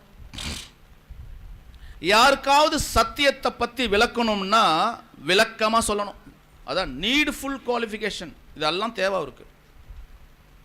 பாருங்களா, எவ்வளோ டீட்டெயில் கொடுக்குறாரு பாருங்க. இவ்வளோ பெரிய விஷயம் இருக்கு அப்படின்றார். ஸோ அதான் பாருங்களேன், அவர் போதகராக இருக்கிறவர் எப்படி இருக்கணும் சபையில்ன்றத வாசிக்கலாம். பாருங்களேன், 6th வால்யூமில் 238வது பக்கம் வாசிங்க பிரதர். இங்கேயே வாசிங்க. சபையில் போதகராய் இருப்பவர்கள் நாம் இப்போது பார்த்திருக்கிறபடி போதக சமர்த்தனாய் இருப்பது சபையில் மூப்பர்களாக அந்த நிலையில் அல்லது ஊழியத்தில் இருப்பதற்கு தேவையான ஒரு தகுதியாகும். பரிசுத்த பவுலே தன்னை ஒரு அப்போஸ்தலராகவும் ஒரு மூப்பராகவும் வேலையாளாகவும் மாத்திரமல்ல ஒரு போதகராகவும் கூறிக்கொண்டதற்கு நாம் பல்வேறு பகுதிகளை வேதாகமத்திலிருந்து எடுத்து கூறலாம். பவுல் போதகராக பின்வருமாறு கூறினார்: நாங்கள் மனுஷ ஞானம் போதிக்கிற வார்த்தைகளாலே பேசாமல் பரிசுத்த ஆவி போதிக்கிற வார்த்தைகளாலே பேசுகிறோம். அவர் பாஷைகளையோ கணிதத்தையோ வான சாஸ்திரங்களையோ அல்லது எந்த விஞ்ஞானத்தையோ கற்றுக் கொடுக்கிற ஆசிரியராக இல்லாமல் ஆண்டவருடைய சுவிசேஷம் அல்லது நற்செய்திகள் குறிப்பிடுகிற ஒரு பெரிய விஞ்ஞானத்தை தவிர வேறொன்றையும் கற்றுக் கொடுக்கிறவராக இருந்ததில்லை. இப்பொழுது அப்போஸ்தலரின் மேற்கூறப்பட்ட வார்த்தையில் உள்ள முக்கியத்துவம் இதுதான். அவ்வளவுதான். புரியுதுங்களா? அப்போ ஒரு போதக சமர்த்தமனா இருக்கணும். அவர் அங்க போய் தன்னுடைய சொந்தத்தையோ கணிதத்தையோ அவர் விஞ்ஞானத்தையோ அவர் அப்போஸ்தலனாகிய பவுல் சொல்லி கொடுக்கல. நாம கூட என்ன பண்ணக்கூடாது, ஒரு உதாரணத்துக்கு எடுத்துக்கலாமா தவிர அதை போய் தான் பண்ணிடக்கூடாது, சப்ஜெக்டா பேசிடக்கூடாது. அது எதை தான் பேசணும்? கிறிஸ்துவின் போதனை, சுவிசேஷம். அந்த ஹைலைட் பண்றதுக்கு அது ஒரு சின்ன கருவியா பயன்படுத்தலாம். ஆனா இதுவே என்ன ஆயிடக்கூடாது, அந்த விஞ்ஞானத்தையோ அல்லது எதையும் போடக்கூடாது, கணிதத்தையோ பாஷைகளையோ சாஸ்திரத்தையோ அங்க போதிக்க கூடாது அப்படின்னு ரொம்ப அவர் தெளிவாக சொல்றார். அப்போ போதக சமர்த்தனா இருப்பது சபைகளில் மூப்பர்களாக அந்த நிலையில் அல்லது அந்த ஊழியத்தில் இருப்பது ரொம்ப தேவையான ஒரு தகுதி, ரொம்ப முக்கியம் அப்படிங்கிறார். இந்த ஒரு வசனம் புரிஞ்சுன்னு நினைக்கிறேன். ரெண்டாவது போயிடலாமா? ரெண்டாவது வசனம் 1 தீமோத்தேயு 3ஆம் அதிகாரம் 3ஆம் வசனம். 3ஆம் அதிகாரம் 3ஆம் வசனம். அவன் மதுமான பிரியனும் அடிக்கிறவனும் இழிவான ஆதாயத்தை இச்சிக்கிறவனுமாயிராமல் பொறுமை உள்ளவனும் சண்டை பண்ணாதவனும் பண ஆசை இல்லாதவனுமாயிருந்து. பாருங்களேன், இந்த 3ஆவது வசனம் சொல்றாரு மதுப்பான பிரியனும், ரெண்டாவது அடிக்கிறவனும் இழிவான ஆதாயத்தை இச்சிக்கிறவனாயிராமல் பொறுமை உள்ளவனும் சண்டை பண்ணாதவனும் பண ஆசை இல்லாதவனுமாய் இருந்து. ஸோ இதை பற்றி அவர் பேசுகிறார். இது என்ன மீனிங் பார்க்கலாம். நம்ம அது ரோதர்காம் பைபிளில் வாசிக்கலாம். 3ஆம் அதிகாரம் 3ஆம் வசனம். 1 Timothy chapter 3 verses 3. Not given to wine, not ready to wound, but considerate, averse to contention, not fond of money. பாருங்களேன், ரொம்ப சொல்றாரு not given to wine. Tamil எப்படி இருக்குன்னா அவன் மதுபான பிரியனும் அப்படின்னு இருக்கு. ஸோ அவர் என்ன பண்ணக்கூடாதான், மதுபானத்தை அருந்தாதவராக இருக்கணும் அப்படின்னு சொல்றாரு. அடுத்தது என்ன சொல்றாரு, ரெண்டாவது பாயிண்ட் அதில் கொடுக்குறார், நாட் ரெடி டு வூண்ட் அப்படின்னா அங்க தமிழ்ல அடிக்கிறவனும் இருக்கு, காயப்படுத்தக்கூடாது. ஸோ அடிக்கிறதுனா என்னன்னு நம்ம கையில் அடிக்கிறத பற்றி சொல்றேன், காயப்படுத்தக்கூடாது. ஸோ காயப்படுத்தாதவரா அவர் இருக்கணும் அப்படின்றார். ஸோ அதில் கன்சிடர் பட் கன்சிடர் பண்ணுங்க அப்படின்றார். எப்படி, அவர் மட்டும் பேசாம மற்றவங்களையும் பேச வைக்கணும் அப்படிங்கிறார். அது மட்டும் இல்லாமல் என்ன சொல்றாருன்னா ரொம்ப முக்கியம், கோபம் சண்டை போடாதவராக இருக்கணும். பாருங்களேன், அப்போ அவர் அடிக்கிறவராக இருக்கக்கூடாது, அதாவது ஒருத்தரை ஹூன் பண்ணக்கூடாது. அடுத்தது அவர் சண்டை பண்ணாதவராக இருக்கணும். ஏன்னா தமிழ் எப்படி இருக்கு, அடிக்கிறவனும் சண்டை பண்ணாதவனும். ஸோ இது மாதிரி சண்டை பண்ணாதவனாக இருக்கணும் சொல்றாரு. ஸோ அடுத்து சொல்றாருன்னா ரொம்ப முக்கியமான விஷயம் அவர் சொல்றாரு, நாட் ஃபவுண்ட் ஆஃப் மணி, பணத்து மேலே ஆசை இல்லாதவராக இருக்கும். அது ரொம்ப முக்கியமான விஷயம். ஒரு பணத்து மேலே ஆசை இருந்துட்டா ஒருவேளை அவர் என்ன ஆயிடுவார், இப்போ சபையில் ரொம்ப சபை விஷயங்களில் அதை நீங்கள் புரிஞ்சுப்பீங்கன்னு நினைக்கிறேன். சபை விஷயங்களில் போகிறதுல வர்றதில்ல, கன்வென்ஷன் போகிற காரியங்களில், சபை நடத்துறதுல, வர கான்ட்ரிபியூஷனில் சில தவறுகள் நடக்கிறதுக்கு அது பண ஆசை இருக்கிறவராக இருந்தால் அந்த மாதிரி ஆகிடும். ஸோ இங்கே என்ன சொல்கிறாருன்னா அவர் மதுபான பிரியன். ஸோ ஒருத்தரை ஊன் பண்ணக்கூடாது, ஊன் பண்ணாமல் அவர் மேலே அவரையும் பேச வச்சு அவருடைய விஷயத்தும் கவனிக்கணும்னு சொல்கிறாரு. கோபப்படாமல் சண்டை போடாமல் இருக்கணும். அது மட்டும் இல்லை, அவர் எப்படி இருக்கணும்னா பணத்து மேலே ஆசை இல்லாதவராக இருக்கணும். ஸோ இவ்வளோ பாயிண்ட் கொடுக்குறாரு இப்போ. ஸோ இது நம்ம இப்படி பார்த்துட்டோம். இப்போ அடுத்த வார்த்தைக்குள்ளே போகலாங்களா? அடுத்த வார்த்தை 4ஆம் வசனம் போகலாம். 1 தீமோத்தேயு 3ஆம் அதிகாரம் 4ஆம் வசனம். 1 தீமோத்தேயு 3ஆம் அதிகாரம் 4ஆம் வசனம். தன் சொந்த குடும்பத்தை நன்றாய் நடத்துகிறவனும் தன் பிள்ளைகளை சகல நல்லொழுக்கமுள்ளவர்களாக கீழ்ப்படிய பண்ணுகிறவனுமா இருக்க வேண்டும். ஸோ இப்போ என்ன பண்ணுறாரு, இப்போ தன் சொந்த குடும்பத்தை நன்றாய் நடத்துகிறவனா இருக்கணும், தன்னுடைய பிள்ளைகள் சகல நல்லொழுக்கம் உள்ளவர்களாக. இந்த பாயிண்ட் ரொம்ப கவனிங்க. தன் பிள்ளைகளை சகல நல்லொழுக்கம் உள்ளவர்களாக கீழ்ப்படிய பண்ணுகிறவனமா இருக்க வேண்டும். நான் சொல்லி பார்த்துட்டேன், அவர் கேட்க மாட்டேங்கிறார், நான் அவர் போக்குல விட்டுட்டேன், அது இல்லை.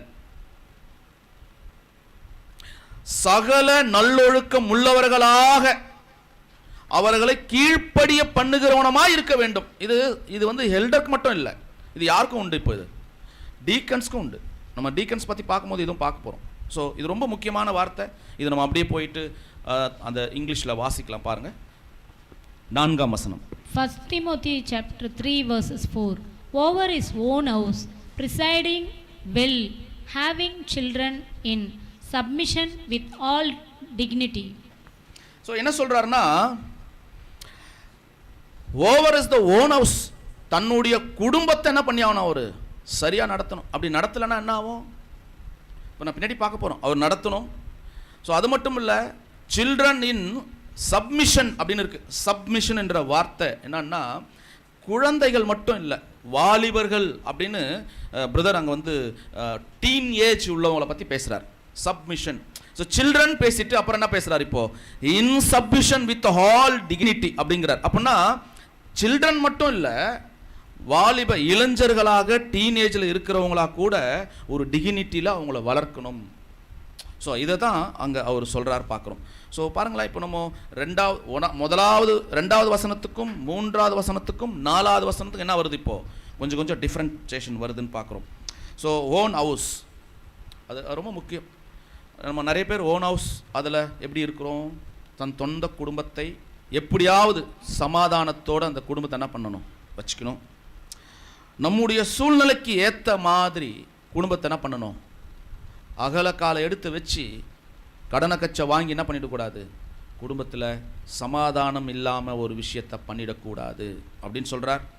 ஸோ போதுமான வருமானம் இல்லைன்னா கூட, இப்போ உதாரணமாக இன்றைக்கி நமக்கு தேவையான ஒரு வருமானம் இல்லைன்னா கூட நாம் சமாதான குறைச்சல் என்ன பண்ணக்கூடாது, ஒரு நாளும் இருக்கக்கூடாது.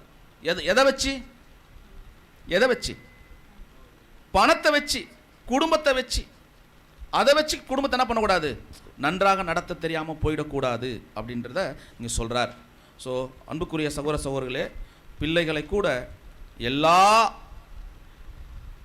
ஒரு நல் ஒழுக்கத்தில் அவங்கள கீழ்ப்படிய பண்ண வைக்கணும் அப்படிங்கிறார்.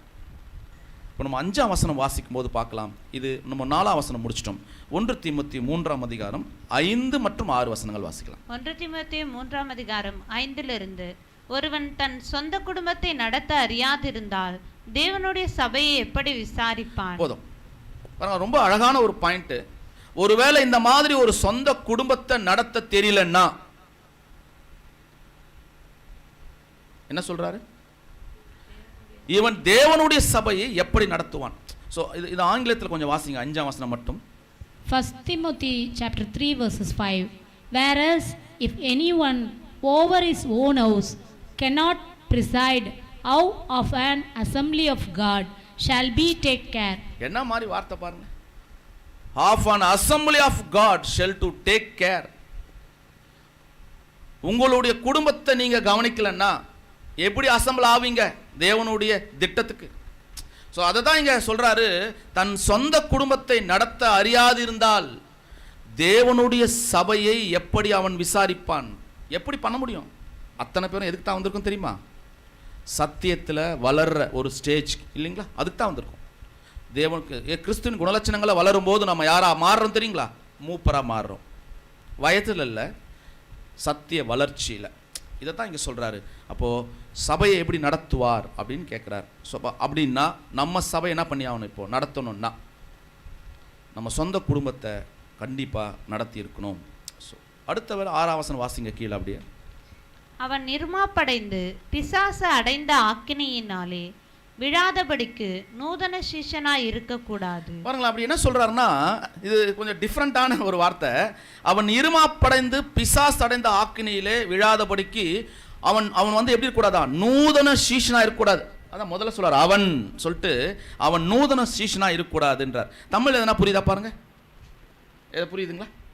அவன் இருமாப்பு அடையக்கூடாது, பிசாசு ஆக்கினையில் போய் சேரக்கூடாது அப்படின்னா அவன் நூதன சீஷனா இருக்கக்கூடாதுன்னா எப்படி இருக்கணும்? அப்போ என்ன சொல்ல வராரு? இப்போ ஆங்கிலத்தில் வாசிக்கலாம் பாருங்க, எவ்வளோ அழகாக இருக்கு பாருங்க. வாசிக்கலாம் 6ஆம் வசனம். Not a new convert lest being be clouded into the sentence of the adversary ye fall. நூதன சீஷனா இருக்கக்கூடாதா அப்படின்னா, சபையில ஒரு மூப்பரா சபையை வழிநடத்துறதுக்கு ஒருத்தர் வராருன்னா அவர் நூதன சீஷனா இருக்கக்கூடாது. அப்படின்னா ஆங்கிலத்தில் நாட் எ நியூ கவர்னன்ட் அப்படின்னா என்ன அர்த்தம்? புதிதாக வந்தவர்களை என்ன பண்ணக்கூடாது, இப்போ மூப்பர்களா செலக்ட் பண்ணாதீங்க. புரியுதுங்களா? அப்படின்னா புதிதாக வந்தவர்களும் ஏற்கனவே சபையில் ஊழியம் பண்ணியிருக்கிற மூப்பர்களும் ரெண்டும் ஒரே கேட்டகரி தான். புதுசாக வரவரும் ஏற்கனவே சபையில் மூப்பராக இருக்கிறவரும் ரெண்டும் ஒரே கேட்டகரி தான், ஒரே விதமாக இருக்கிறவங்க தான். எப்படி அப்படின்னா என்னன்னா, புதுசாக வந்தவர் எப்படி இருப்பார் தெரியுங்களா? மூப்பர் மாதிரியே வேலை பார்ப்பார். அப்படியே சத்தியத்தை அப்படியே புழிஞ்சி குடிச்சு பயங்கரமாக என்ன பண்ணுவார், ஐயோ சத்தியம் பயங்கரம் சூப்பர், ஐயோ இதனால் இத்தனை நாள் எங்கே போச்சு, எது இருந்தது, சேர் எடுத்து போடுறதும் அதை போடுறதும் பெருக்கிறதும் கொல்றதுமா இருப்பார். அதை பார்த்து ஆக்கிடாதீங்க அவரை.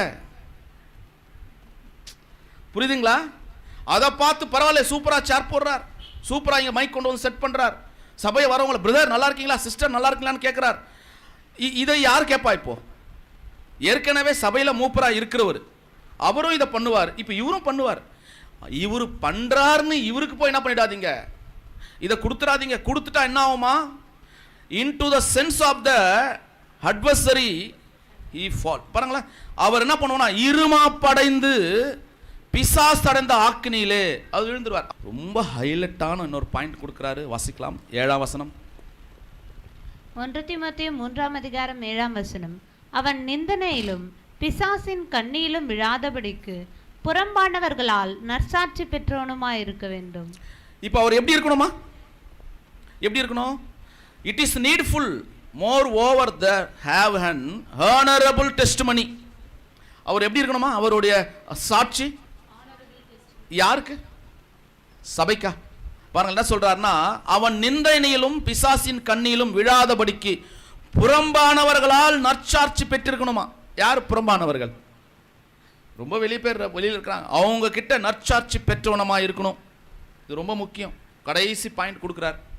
ஸோ அவங்க விழாதபடிக்கு அவங்க ஆனரபிள் டெஸ்டிமனியில் இருக்கணும். ஸோ சொல்லிட்டு அப்போது நம்ம எதை பற்றி பார்த்துருக்கோம்? இப்போது ப்ரைமரிலி இல்லைங்களா, குவாலிஃபிகேஷன் பற்றி தான் பார்த்துருக்குறோம். எத்தனை பாயிண்ட், எத்தனை வசனம் பார்த்தேன்? இப்போது 7 வசனம் பார்த்துருக்குறோம் இல்லையா? 7 வசனத்தில் இது அவங்களுக்கு பிரைமரி தான், இது அடிப்படை, இது தேவைங்கிறார். இது ஒரு மூப்பருக்கு தேவையா இல்லையா? ஒரு சபை நடத்துறதுக்கு யாருக்கு தேவை? இப்போ இது தேவை. இது தேவையில்லை, இது அவருக்கு இல்லைன்னா என்ன பண்ணலாம்? இப்போ பார்க்கலாம், நம்ம உள்ளே போய் பார்க்கலாம். ஸோ அதுக்கு அப்புறம் என்ன சொல்கிறாரு அப்படின்றத நம்ம உள்ளே போய் பார்க்கலாம். ஸோ வாசிக்கலாம் பாருங்களேன். ரீப்ரிண்டில் 31:72 என்ன சொல்கிறாரு? ரொம்ப முக்கியமான ஒரு விஷயம் சொல்கிறார். அந்த மூப்பர் எப்படி இருக்கணும் அடுத்தது. இது பிரைமரிலி பார்த்துருக்குறோம். அடுத்தது எப்படி இருக்கணும் அப்படின்னா, அந்த மூப்பர் வாசிக்கலாம். Reprint number 3172. The care of the overseer should not be confined to the well-favored members of the flock, financially, socially, educationally, or otherwise, but as the apostle declares, should be general to all the flock, including the poorest as well as the most uncouched naturally. இது என்ன புரியுதா உங்களுக்கு? ஒரு மூப்பர் எப்படி இருப்பாரான்னு தெரியுங்களா? அவர் எப்படி போயிடுவாராம், financially யாரெல்லாம் பணம் வச்சுருக்காங்களோ அவங்க சைடு பக்கமாக, யாரெல்லாம் சோஷியலி சமுதாயத்தின் பக்கம் இருக்கிறாங்களோ அவங்க பக்கமாக, யார் ரொம்ப படித்தவங்க யார் இருக்கிறாங்களோ அவங்க பக்கமாக, இப்படி அதர்வைஸ் கொஞ்சம் பேர் அப்படி போயிடுவாராம். ஆனால் அன்கோத் நேச்சுரலி அப்படின்னு இருக்கார். ரொம்ப எளிமையாக இருக்கிறவங்க, ஒருவேளை அவங்கள பார்த்தாலே பிடிக்காத மாதிரி இருக்கும், அவங்க கிட்ட போனாலே ஒரு பேட் ஸ்மெல் இருக்கும். இப்படிப்பட்டவங்கள அவங்க கை கொடுக்கறதுக்கு கூட என்ன பண்ணிடுவாங்களாம், விரும்ப மாட்டாங்களாம். அப்போ அவங்களுடைய நட்பு எங்கே போயிடுமா? அந்த மூப்பர்களுடைய நட்பு பார்த்தீங்களா, ரொம்ப பணம் வச்சுருக்கார், நம்ம இவரை கூட பழகணும்னா என்ன பண்ணிடலாம்? இப்போது அப்படி சோஷியலாக பேசுவாங்க அவங்க கிட்ட. ஒரு சில சோத்திரம் பிரதர் அப்படியே அமுச்சு விட்டுருவாங்க, கை கூட கொடுக்க மாட்டாங்க. எவ்வளோ டீப்பாக சொல்கிறாரு பாருங்களேன். அதை தமிழில் வாசிங்க பிரதர், தமிழில் ரொம்ப அழகாக இருக்கும். மேற்பார்வையாளரின் கவனிப்பு மந்தை நன்கு விரும்பப்பட்ட உறுப்பினர்களிடம் நிதி, சமூக, கல்வி அல்லது வேறு வகையில் மட்டுப்படுத்தக்கூடாது. பாருங்களேன் என்ன சொல்றாருன்னா, நிதி, பணம், சமூகம், சோஷியாலிட்டி, கல்வி, எஜுகேஷனலி அல்லது வேறு வகையில் அதர்வைஸில் வேற ஏதாவது கூட என்ன பண்ணக்கூடாது, இவங்க சபையை மட்டுப்படுத்திடாதீங்க, மற்றவங்க கூட வச்சு கம்பேர் பண்ணி மட்டுப்படுத்திடாதீங்க. இருக்காங்களா? நீங்க பார்த்ததில்லை, நாங்கள் பார்த்துருக்குறோம். வசதியான கிட்ட மட்டும் என்ன பண்ணுவாங்க, அவங்க பேசக்கூடிய இருக்கலாம் இருக்கிறாங்க. நம்ம பெயர் சபையை பற்றி பேசலை, சத்தியத்தில் இருக்கிற பைபிள் ஸ்டூடெண்ட்டை பற்றி பேசிட்டு இருக்கோம். ஸோ வாசிக்கலாம் அடுத்தது. ஆனால் அப்போஸ்தலர் அறிவித்தபடி எல்லா மந்தைகளுக்கும் பொதுவானதாக இருக்க வேண்டும். பாருங்க, எல்லா மந்தைக்கும் பொதுவானதாக இருக்க வேண்டும். அவர் ரொம்ப பொதுவாக இருக்கணும். ஏழ்மையானவர்கள் மற்றும் இயற்கையாகவே மிகவும் வெளிப்படையானவர்கள், அவங்க ரொம்ப வெளிப்படையாக சொல்லுவாங்க சில விஷயங்கள் இல்லையா, ரொம்ப அதெல்லாம் கேட்கணும், கையை கொடுத்து அவங்களாண்ட பேசணும். ஸோ ஒரு பார்ஷாலிட்டி பார்க்கக்கூடாது, அதுக்கு தமிழில் பேதமை, அவரும் இவரும் பார்ஷாலிட்டி பார்க்கக்கூடாது. ஸோ பார்ஷாலிட்டி பார்த்துட்டோம்னா அது என்ன ஆகிடும்னா அது சபைக்கு உகந்ததாக இருக்காது அப்படின்னு சொல்கிறார். ஸோ அன்புக்குரிய சகோதரர்களே, அப்படின்னா ஒரு சில அருவருப்பானவர்கள் வந்தால் கூட நம்ம என்ன பண்ணணும், அந்த கை கொடுக்கறது பேசுறது அப்படி இருக்கணுன்ற. இது நம்ம தீத்துல போய் வாசிக்கலாம். இந்த வார்த்தைகளை வாசிக்கும் போது தீத்து 1ஆம் அதிகாரம் 5ஆம் வசனம். தீத்து 1ஆம் அதிகாரம் 5ஆம் வசனம். நீ குறைவாயிருக்கவைகளை ஒழுங்குபடுத்தும்படிக்கும் நான் உனக்கு கட்டளையிட்டபடியே பட்டணங்கள் தோறும் மூப்பரை ஏற்படுத்தும்படிக்கும். பாருங்க, இங்க என்ன சொல்றாருன்னா காத்தோஸ்டமி அப்படின்ற ஒரு வார்த்தை தான் நம்ம இங்க படிக்கிறோம். அப்போ முதல்ல கிரிட்டோனியா அதை சொல்லிட்டோம். இப்போ காத்தோஸ்டமின்ற இடத்துல மூப்பர்களை ஏற்படுத்த போறாங்க இல்லையா, ஏன்னா அங்க யார் இல்லை, இப்போ சரியான நபர் இல்லை. அந்த மாதிரி மூப்பர்களை போய் ஏற்படுத்தும் போது கூட, ஏன்னா தீத்துவார் அனுப்புறார், அப்போ சொன்னாங்க இப்போ நீ போய் பட்டணங்கள் தோறும் மூப்பர்களை ஏற்படுத்துன்றார்ல, அவங்க கூட எப்படி இருக்கணும்னு சொல்றாரு பாருங்க. வாசிங்க 6ஆம் வசனம். தீத்து 1ஆம் அதிகாரம் 6ஆம் வசனம். குற்றஞ்சாட்டப்படாதவனும். அவரும் எப்படி இருக்கணும் இப்போ, அவரு கூட குற்றம், நீங்க இங்கிருந்து ஏற்படுத்தினா கூட அவர் அப்படிதான் இருக்கணும். குற்றம் சாட்டப்படாதவனும், ஒரே மனைவி உடைய புருஷனும், அப்புறம் துன்மார்க்கர் என்றும் துன்மார்க்கன் என்றும் அடங்காதவன் என்றும் பேர் எடுக்காத விசுவாசம் உள்ள பிள்ளைகளை உடனமாகிய ஒருவன் இருந்தால் அவனை ஏற்படுத்தலாம். பாருங்களேன், இங்க கூட என்ன இருக்குது, இப்போ இவ்வளோ டீட்டெயில் கொடுக்குறார். சபை நடத்துறது ரொம்ப பரவாயில்ல.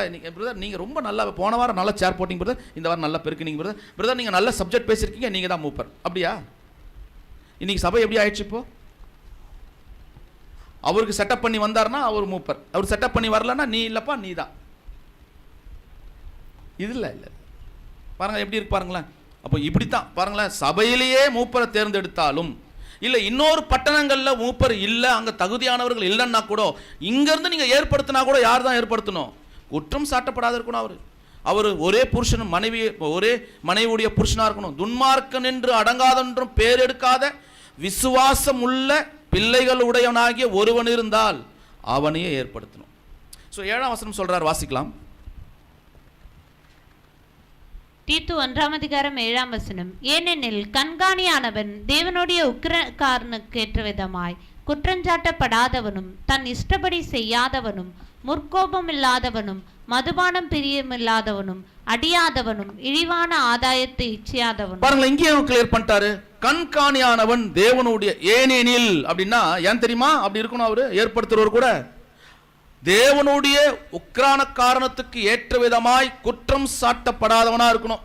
நம்ம ஏற்கனவே குற்றம் சாட்டப்படாதவனா நான் பார்த்துட்டோம் விளக்கம், அதனால தான் நான் என்ன பண்றேன், இதை உள்ள போயிடுறேன். இதை நம்ம அப்படியே லிட்டரலா கூட வாசிக்கலாம். தன் இஷ்டப்படி செய்யாதவனும், சபையில தான் இஷ்டப்படி என்ன பண்ணக்கூடாது, செய்யக்கூடாது, செய்யாதவனும், முற்கோபம் இல்லாதவனும், மதுபான பிரியம் இல்லாதவனும், அடியாதவனும், நம்ம ஏற்கனவே உண்டு அப்படி பார்த்துட்டோம். இழிவான ஆதாயத்தை இச்சியாதவனும்.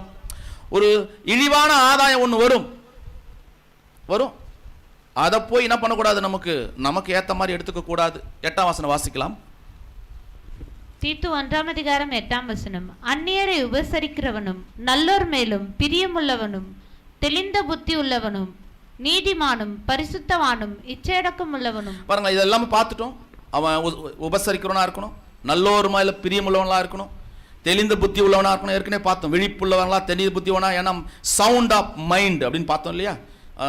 ஒருவேளை யார் இருக்கலாம், மந்தையில் நல்லா மந்தை இருக்கும், தவறான ஒரு ஓநாய் கூட அது உள்ள இருக்கும். எங்க தான் இருக்கும்? நான் போன பின்பு மந்தையை தப்பவிடாத கொடிதாய் ஓநாய்கள் எகிப்திலிருந்து வரும் சொன்னாரா? எங்கிருந்து வருமா? அந்த மைண்ட், சவுண்ட் ஆஃப் மைண்ட் பார்க்கணும். ஒரு இதே மந்தைக்குள்ளவே என்ன பண்ணும்? ஓநாய்கள் வரும், மந்தையை தப்ப விடாது. அந்த மந்தை சத்தியத்துக்குள்ள போய்கிட்டு இருக்கோம். ஆனா ஓநாய் வந்து சத்தியத்துக்குள்ள போற ஆட வழி விலகி என்ன பண்ணும் தெரியுமா? வேற வழிக்கு கொண்டு போவோம். எது பாருங்களேன், இந்த வசனம் அதுக்கு பொருந்தும் நினைக்கிறேன். இழிவான ஆதாயத்தை இச்சிக்க கூடிய அளவு கொண்டு போயிடும். தெளிந்த புத்தி உள்ளவனா இருக்கணும். சோ அன்புக்குரிய சகோதரர்களே, 9ஆம் வசனம் வாசிக்கலாம். தீத்து 1ஆம் அதிகாரம் 9ஆம் வசனம். ஆரோக்கியமான உபதேசத்தினாலே புத்தி சொல்லவும். பாருங்களேன், ஆரோக்கியமான உபதேசத்துல தான் புத்தி சொல்லணும். பாருங்களேன், நான் வந்து இப்போ இங்க யாரோ ஒரு பிரதர் சிஸ்டர் வரீங்க, உங்களுக்கு ஆரோக்கியமான உபதேசத்திலையும் புத்தி சொல்லிடுறேன், உலகத்துக்கான காரியத்தையும் உங்களுக்கு சொல்லிடுறேன். நீங்க எதை முதல்ல எடுப்பீங்க? நீங்க முதல்ல எதை எடுப்பீங்க? நாம மாம்சமானவங்க. சாத்தான் நம்மளை என்ன பண்ணுவான்? முதல்ல மாம்சத்தான் கையில் கொடுப்பான். அப்போ நான் இதுவரையும் 1 hour எதை பேசியிருப்போம்? ஆரோக்கியமான உபதேசம். ஒரு 10 நிமிஷம், கடைசியாக போய் 10 நிமிஷம் என்ன பண்ணிடலாம்? ஒரு மாம்சமான ரீதியில் பேசிட்டு போகலான்னா இப்போ எதுதான் ஃபாலோ பண்ணி நிற்கும்? இப்படி தான் பிரதர் நிறைய பேர் ஃபாலோ பண்ணி நிற்கிறாங்க. சிஸ்டர் கவனிங்க, ரொம்ப கஷ்டத்தின் மத்தியில் ஊழியம் பண்ணியிருக்கிறோம். நாமளே என்ன பண்ணக்கூடாது? அந்த மந்தையை கலைக்கக்கூடாது. Be careful. ஸோ அது சொல்றார், எதிர்த்து பேசுகிறவர்களை கண்டனம் பண்ணவும் வல்லவனா இருக்கும்படி. எதிர்த்து பேசுறவங்களா யாரு? யாரை பத்தி பேசுறாரு? இப்போ சத்தியத்துக்கு ஆப்போசிட்டா பேசுறாங்களா? அவங்களுக்கு என்ன பண்ணணுமா? கண்டனம் பண்ணணும். அத கண்டனம் பண்றதுக்கு வல்லவனா இருக்கணும். தான் போதிக்கப்பட்டதுக்கு ஏற்ற உண்மையான வசனத்தை நன்றாய் பற்றி கொள்கிறவனமா இருக்க வேண்டும். நல்ல முக்கியமான வார்த்தை அது. நம்ம என்ன போதிச்சிருக்கிறோமோ, இப்ப நான் உங்களுக்கு சொல்லிட்டேன், ஆனா நான் அதை கையாள மாட்டேன். அதுவா? நான் போதிச்சிட்டேன், ஆனா நான் கையாள மாட்டேன். ஏன் தெரியாதுங்க பிரதர், எனக்கு அதெல்லாம் கிடையாது. நான் உங்களுக்கு சொல்றது மட்டும் தான் என் வேலை. அப்படியா? பாருங்க, தான் போதிக்கப்பட்டதற்கு ஏற்ற உண்மையான வசனத்தை நன்றாய் பற்றி கொள்கிறவனமா இருக்க வேண்டும். நீ என்ன சொன்னையோ முதல்ல நீ செய். நீ என்ன போதிச்சியோ முதல்ல அதை நீ போதிச்சல, நீ அதை முதல்ல நன்றாய் கத்துக்கோ. அதுல நீ நட. இப்போ கடைசியா நம்ம ஒரு விஷயம் பார்க்க போறோம். ஸோ தேர்ந்தெடுக்கப்பட்ட மூப்பர்களின் எச்சரிக்கை. ஒருவேளை ஒரு மூப்பர் தேர்ந்தெடுக்கிறாருன்னா அவங்களுடைய எச்சரிக்கை என்ன? அந்த எச்சரிக்கை பாருங்க, ரொம்ப முக்கியம். தேர்ந்தெடுக்கப்பட்ட மூப்பர்களுக்கான எச்சரிக்கை அப்படின்றத நம்ம பார்க்கும்போது காஸ்டேன் ஆஃப் எல்டர்ஸ் அப்படின்னு பார்க்குறோம். வாசிக்கலாம். கொஸ்டின் புக்கில் 233. ஒருவேளை சபையாரின் நலனுக்கடுத்த விஷயங்கள் பற்றி கலந்து பேச மூப்பர்கள் ஒன்று கூடுவது தவறாக இருக்குமாயின், என்னுடைய கணிப்பின்படி இப்படியானது ஒரு கூட்டத்தை அப்போஸ்தலனாகிய பவுல் நடத்தினதும் தவறாக இருந்திருக்கும். சபையாரின் நலனுக்கடுத்த விஷயங்களை கலந்து ஆலோசிப்பதற்கு மூப்பர்கள் ஒன்று கூடுவது சரி என நான் எண்ணுகிறேன். பாருங்கள், இங்க 2 விஷயம் பேசுறாரு. சபையாரின் நலனுக்கடுத்த விஷயங்களை கலந்து பேசுறதுக்கு மூப்பர்கள் ஒன்று கூடுவது அப்படின்னா, மூப்பர்கள் யார்? இப்போ இங்க ஆவிக்குரிய விஷயத்துல இருக்காங்க இல்லையா, அவங்கள பத்தி பேசுறார். ஒரு சில இடங்கள்ல நிறைய சபைகள் இருக்கும். அங்கங்க அந்த சபைகள்ல ஒரு சில ஹெல்டர்ஸ் மீட்டிங், மூப்பர்கள் இருப்பாங்க இல்லையா, மூப்பர்கள் மீட்டிங்னு ஒன்று போடுவாங்க. அந்த மீட்டிங்கை பற்றி பேசுகிறார். அது எங்கன்னா சபையினுடைய நலனுக்கடுத்த விசேஷங்களை பற்றி கலந்து பேச மூப்பர்கள் ஒன்று கூடுவது தவறாக இருக்குமாயின் என்ன பண்ணாதீங்க, ஒன்று கூடாதீங்க. இல்லை நம்ம போய் சபைக்காக ஒரு நலனுக்காக பேச போகிறோம், அது சம்டைம் தப்பாக கூட ஆகிடும், பிரச்சனையாக மாறிடும்னா என்ன பண்ணாதீங்க, பண்ணிடாதீங்க. என்னுடைய கணிப்புப்படி இப்படி ஒரு கூட்டத்தை அப்போஸ்தலனாகிய பவுல் நடத்தினதும் தவறாக இருந்திருக்கும். ஒருவேளை அப்போஸ்தலனாகிய பவுல் நடத்தலையா? நடத்திருக்கார். விருத்த சேதனம் பண்ணலாமா பண்ணக்கூடாதா ஒரு கொஸ்டின் வந்துச்சு. உடனே என்ன பண்ணாங்க? இப்போ மூப்பர்களாக ஒன்று சேர்ந்தாங்க. யார்? இப்போ பேதுரு, அப்போஸ்தலனாகிய பேதுரு, பவுல், யோவான், இவங்க எல்லாரும் ஒன்று சேர்ந்துருக்காங்க, போனாங்க. ஸோ அதை பற்றி சொல்லும் போது அவரு சபையாரின் நலனுக்கு அடுத்த விசேஷங்களை கலந்து ஆலோசிப்பதற்கு மூப்பர்கள் ஒன்று கூடுவது சரி என்று நான் எண்ணுகிறேன். என்ன சொல்றாரு? சபையாரின் நலனுக்கடுத்த விஷயங்களை கலந்து ஆலோசிப்பது. அப்பனா சபையில் இருக்கிற ஒரு நல்ல விஷயங்களை ஆலோசிப்பதற்கு மூப்பர்கள் என்ன பண்ணலாம்? கலந்து ஆலோசிக்கலாம், தப்பு இல்லை, அதை நான் ஓகே பண்றேன் அப்படிங்கிறார். ஆனாலும் ஒரு விஷயத்தை குறித்து நான் உங்களை எச்சரிக்க வேண்டும். சபையை நடத்துவதற்கடுத்த காரியத்தை தெரிவிப்பது அல்லது அது சம்பந்தமாக முடிவெடுப்பது தொடர்பிலான விதத்தில் ஒருவேளை மூப்பர்கள் ஒன்று கூடுவார்களானால் இது கெடுதலான காரியமாக இருக்கே என்றே நான் எண்ணுகிறேன். ரெண்டு விஷயம் பிரிச்சிருக்கார். சபைக்கான நலனுக்கு அடுத்த விஷயங்களை நீங்க ஒன்று சேரணும்னா சேர்ந்துருங்க, பேசுங்க, ஆலோசிங்க. அது தவறா இருக்கும்னா தயவு செய்து ஒன்று சேராதீங்க. ஆனா ஒரு விஷயத்தை நான் உங்களுக்கு எச்சரிக்கிறேன், மூப்பர்கள் என்ன பண்ணக்கூடாது? சபையை நடத்துவதற்கு நீங்க மூப்பர் கூட்டம் போட்டுக்கூடாது. புரியுதா என்ன பேசுறாரு பாருங்க? சபையை நடத்துறதுக்குன்னா எப்படி? மூப்பர்களாம் ஒன்று சேர்ந்து உங்க சபையை நீங்க இப்படி நடத்தணும், உங்க சபையை நீங்க இப்படி நடத்தணும் அப்படின்னு அவங்க சஜஷன் பண்ற அளவுக்கு நீங்க கூட்டம் போட்டுறாதீங்க. அது தவறு. சொல்ற வரது உங்களுக்கு புரியுதா? இப்போ ஒரு கன்வென்ஷன் நடக்குதுன்னு வச்சுக்கோங்களேன், உதாரணம் சொல்கிறேன். எல்லாரும் போவாங்க, நாம் கூட கன்வென்ஷன்லாம் போயிருக்கிறோம். எல்லா சபையிலேருந்தும் மூப்பர்கள் என்ன பண்ணுவாங்கன்னா அந்த கன்வென்ஷனுக்காக சிலர் கூடி பேசுவாங்க. எல்டர்ஸ் எல்லாம் ஒன்று சேர்ந்து பேசும். கன்வென்ஷன் நடக்க போகுது, இந்த மண்டபத்தில் நம்ம நடத்த போகிறோம், இவ்வளோ பணம் செலவாகும், இவ்வளோ இது இருக்கும், நீங்கள் இவ்வளோ கான்ட்ரிபியூஷன் கொடுக்கணும், நீங்கள் இதெல்லாம் சொல்லுவாங்க. சொல்லி நம்ம என்ன பண்ணோம், அதை சபையில் வந்து அனௌன்ஸ் பண்ணணும்.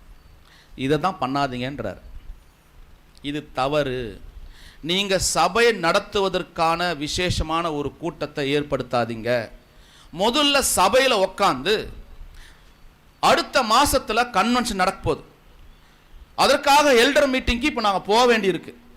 நம்ம சபையில் கான்ட்ரிபியூஷன் கன்வென்ஷனுக்காக எவ்வளோ கொடுக்கலாம் சபை நீங்க முடிவு பண்ணுங்க. இப்போ யார் முடிவு பண்ணணும்?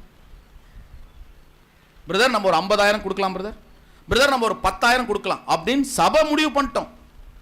முடிவு பண்ண முடியலையா? கை தூக்கிடுங்க எவ்வளோ கொடுக்கலான்னு. இப்போ அந்த மூப்பர் என்ன பண்ணணும்? அந்த எல்டர்ஸ் மீட்டிங் போவார்ல, இப்போ தான் அவர் போய் அங்கே சொல்லணும், எங்கள் சபை சார்பாக நாங்கள் 20,000 கொடுக்குறோம், நாங்கள் ஒரு மனதாக நாங்கள் என்ன பண்ணியிருக்கிறோம் சொல்லியிருக்கிறோன்னு சொல்லணுமா.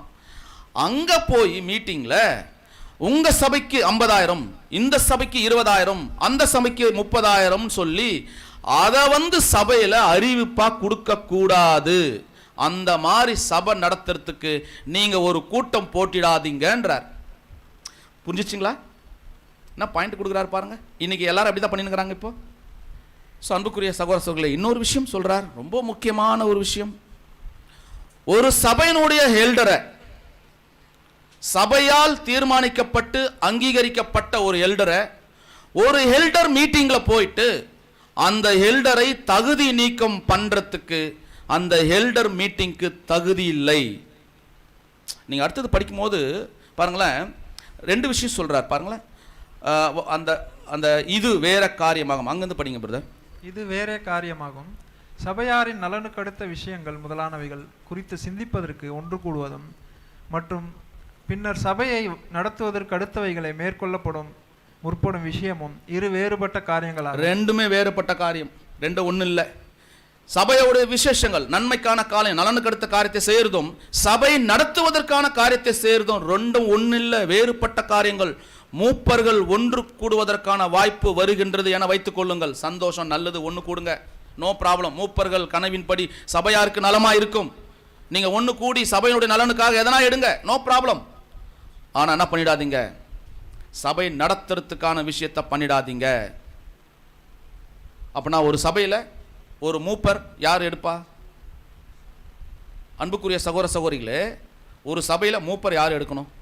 மூப்பர்ன்றவங்க யாரு? ஆவிக்குரிய வளர்ச்சியில் இருக்கிறவங்க. அப்போ அந்த சபையில் நாமினேஷன் பண்ணுவோம், அப்புறம் எலெக்ஷன் வைப்போம். யார் கை தூக்கி ஓட் போடுவாங்க? இப்போ சபை ஓட் போட்டு அவங்கள எலெக்ஷன் பண்ணியாச்சு. நீங்கள் இந்த ஒரு வருஷத்துக்கு சபையை நடத்துறதுக்கு தேவனால் அங்கீகரிக்கப்பட்டிருக்கீங்க. சபை உங்களுக்கு முழு அதிகாரம் கொடுக்குது நீங்கள் வேலை செய்யறதுக்கு. கரெக்டா? இவர் பிடிக்கலன்னா யார் எடுக்கணும் அவரை? எப்படி எல்டர்லாம் சேர்ந்து எடுப்பாங்க? புரிஞ்சிச்சா? எல்டருக்கு என்ன ரைட்ஸ் இருக்கு எடுக்கிறதுக்கு?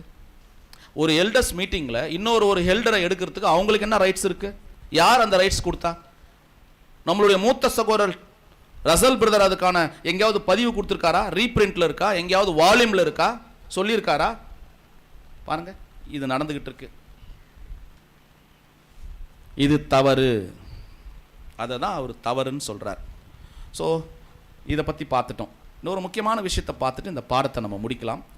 கொஞ்சம் பாருங்களேன், இப்போ நம்ம ஒரு முக்கியமான ஒரு பாயிண்ட் போக போகிறோம். என்ன தெரியுங்களா? என்ன தெரியுமா? Percentage of the voting. இப்போ ஓட்டு போட்டு பர்சன்டேஜில் எப்படி ஓட்டு போடுறது பிரதர்? எப்படி ஓட்டு போடுறது? நமக்கு ஒரு சிலருக்குலாம் தெரியும். இப்போ ஒரு சிலருக்கு தெரியாதவங்களுக்கு தான் நம்ம என்ன பண்ணுறோம், இன்ட்ரடியூஸ் பண்ணுறோம். எப்படி ஓட் பண்ணுறது? அவரையே நீங்கள் இந்த தகுதிக்கு இவர் தகுதியானவரான்றது ஒருத்தர் நாமினேட் பண்ணணும். நாமினேட் பண்ணிட்டார். இப்போ ஒருத்தர் முன்மொழியணும், ஒருத்தர் வழிமொழியணும் சொல்லிட்டார். இப்போ உதாரணமாக ஒரு ஏவை ஒருத்தர் முன்மொழிகிறார், ஒருத்தர் வழிமொழிகிறார். அந்த ஏ வந்துட்டார். இப்போ அந்த ஏவுக்கு இங்கே சொன்ன தகுதிகள் இருக்கு. ஓகே, இப்போ சபை என்ன பண்ணணும்? அவருக்கு ஓட் பண்ணணும். கட்டாயத்தில் இருக்கிறோம், ஓட் பண்ணி ஆகணும், வேற வழி இல்லை, ஓட் பண்ணணும். இல்லை நான் பண்ண மாட்டேன், பின்னாடி வரலாம். ஏன் பண்ண மாட்டேன்றதை பின்னாடி பார்க்கலாம். ஸோ ஓட் பண்ணணும். ஓட் பண்ணார்னா ஒரு வேளை ஏ பி சி 3 பேர் நிற்கிறாங்க, 3 பேரும் சபையை ஓட் பண்ணணும். யாரை ஓட் பண்ணி எப்படி தேர்ந்தெடுக்கிறது? கொஞ்சம் கன்ஃபியூஸ் ஆகிடும் இல்லையா? பாருங்களேன், இப்போது ஒரு சிலர் தன்னுடைய கணவன் நிற்பார், தன்னுடைய பையன் நிற்பார், தன்னுடைய அம்மா தன்னுடைய பையனுக்கு ஓட் பண்ணுவார், தன்னுடைய கணவனுக்கு தன்னுடைய மனைவி ஓட் பண்ணுவாங்க. இப்படி ஓட் பண்ணாதீங்க, தயவுசெய்து ஓட் பண்ணாதீங்க. தகுதி இருக்கா பார்த்து பண்ணுங்க. ஸோ அதான் சொல்கிறார். பர்சன்டேஜ் பற்றி பார்க்கும்போது வாசிக்கலாம் பாருங்களேன். Reprint number 5921.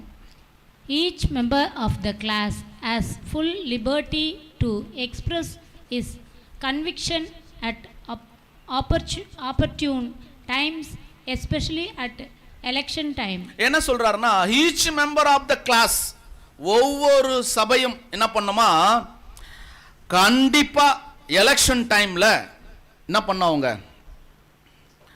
ஓட் பண்ணணும். தேர்தல் நேரத்தில் சரியான தன்னுடைய நம்பிக்கையை அவங்க வெளிப்படுத்தணும். யாரு? ஒவ்வொரு நபரும். நான் வெளிப்படுத்த மாட்டேன் பிரதர், எனக்கு அவரை பிடிக்காது. உங்களுடைய தனிப்பட்ட விஷயத்தை வச்சு ஓட் பண்ணக்கூடாதுங்க. உங்களுக்கு குடும்ப விரோதங்கள் இருக்கலாம், அதை வச்சு ஓட் பண்ணக்கூடாது. உங்களுக்கு கொடுக்கல் வழக்கல்ல ஏதாவது பிரச்சனை இருக்கலாம், அதை வச்சு ஓட் பண்ணக்கூடாது. அதை பத்தி பேசல அவரு. ஸோ ஒவ்வொரு ஈச் மெம்பர்ஸும் தமிழ்ல வாசிக்கலாம் பிரதர், வாசிங்க தமிழ்ல. வகுப்பின் ஒவ்வொரு உறுப்பினரும் சரியான நேரத்தில் தனது நம்பிக்கையை வெளிப்படுத்த முழு சுதந்திரம் கொண்டவர்கள். குறிப்பாக தேர்தல் நேரத்தில் பாருங்களா, ஒவ்வொரு உறுப்பினரும் சரியான நேரத்தில் தன்னுடைய நம்பிக்கையை, முழு சுதந்திரம் இருக்கு அவங்களுக்கு. லிபர்ட்டி, அங்க மேல சொல்றாரு, ஃபுல் லிபர்ட்டி. உங்களுக்கு சுதந்திரம் இருக்கு. ஆனா அது எப்போ யூஸ் பண்ண தெரியுமா? தேர்தல் நேரத்தில். ஸோ அட் எலெக்ஷன் டைம், அந்த டைம்ல நீங்க யூஸ் பண்ணுங்க அப்படிங்கிறார். எப்படி யூஸ் பண்றது? அதுதான் கொஸ்டின் புக்ல 242 கொஸ்டின் புக்ல தேர்தல் வாக்களிக்காதவர்கள் குறித்து பதிவு செய்தல் ஒரு கொஸ்டின் கேட்டிருக்காங்க அவர்கிட்ட 1910. பாருங்களா, எப்போ கேட்டிருக்காங்க கொஸ்டின்னா, வாக்களிக்க தவறுகிறவர்கள் குறித்து ஏதோனும் பதிவுகள் நாம் பதித்து வைத்திருக்க வேண்டுமா அப்படின்னு கேட்குறாங்க. அதாவது வாக்கு அளிக்க மாட்டாங்க, ஓட் பண்ண மாட்டாங்க, அவங்கள குறித்து எதனா பதிவு இருக்கான்னு சொல்லிட்டா அதுக்கு பிரதர் பதில் சொல்றாரு. 1910 பதில் சொல்லியிருக்காரு, வாசிக்கலாம். வாக்குகள் அளிக்கப்படுவதற்கு முன்னதாகவே கூடியிருக்கும் ஒவ்வொரு சகோதரனும் சகோதரியும் தங்களுக்கு பொறுப்பு இருக்கிறது என்று உணரத்தக்கதாக. பாருங்களா, ஓட் போறதுக்கு முன்னாடியே, ஓட் பண்ண போறோம்னா நாம அதுக்கு முன்னதாகவே கூடி ஒவ்வொரு சகோதரனும் சகோதரியும் தங்கள் பொறுப்பு என்ன. ஏன் பிரதர், அழிஞ்சு போற உலகத்திற்கு எலெக்ஷன் பண்ணக்கூடிய ஒரு முதலமைச்சர் கேண்டிடேட்டுக்கு என்ன பண்றாங்க? எவ்வளவு அவேர்னஸ் கொடுக்குறாங்க? சும்மா சாதாரணமா 5 வருஷம். ஏன்னா இங்க இருக்கிறவங்க யார் இப்போ 1 இயர் தான். ஆனா அவர் எங்க போகணும்? இப்போ சபையை வழி நடத்திட்டு அந்த சபையை எங்க கொண்டு போகணும்? இவரு மேல சரீரமா. ஸோ அதான் சொல்றாரு, முன்னதாகவே நீங்கள் உங்க பொறுப்பு என்னன்னு நீங்க உணர்ந்துருங்க, உட்காந்து உணர்ந்து பாருங்க. Keep silent. அப்புறம் அவர்களை தெளிவுபடுத்துவது என்னுடைய வழக்கமாகும்.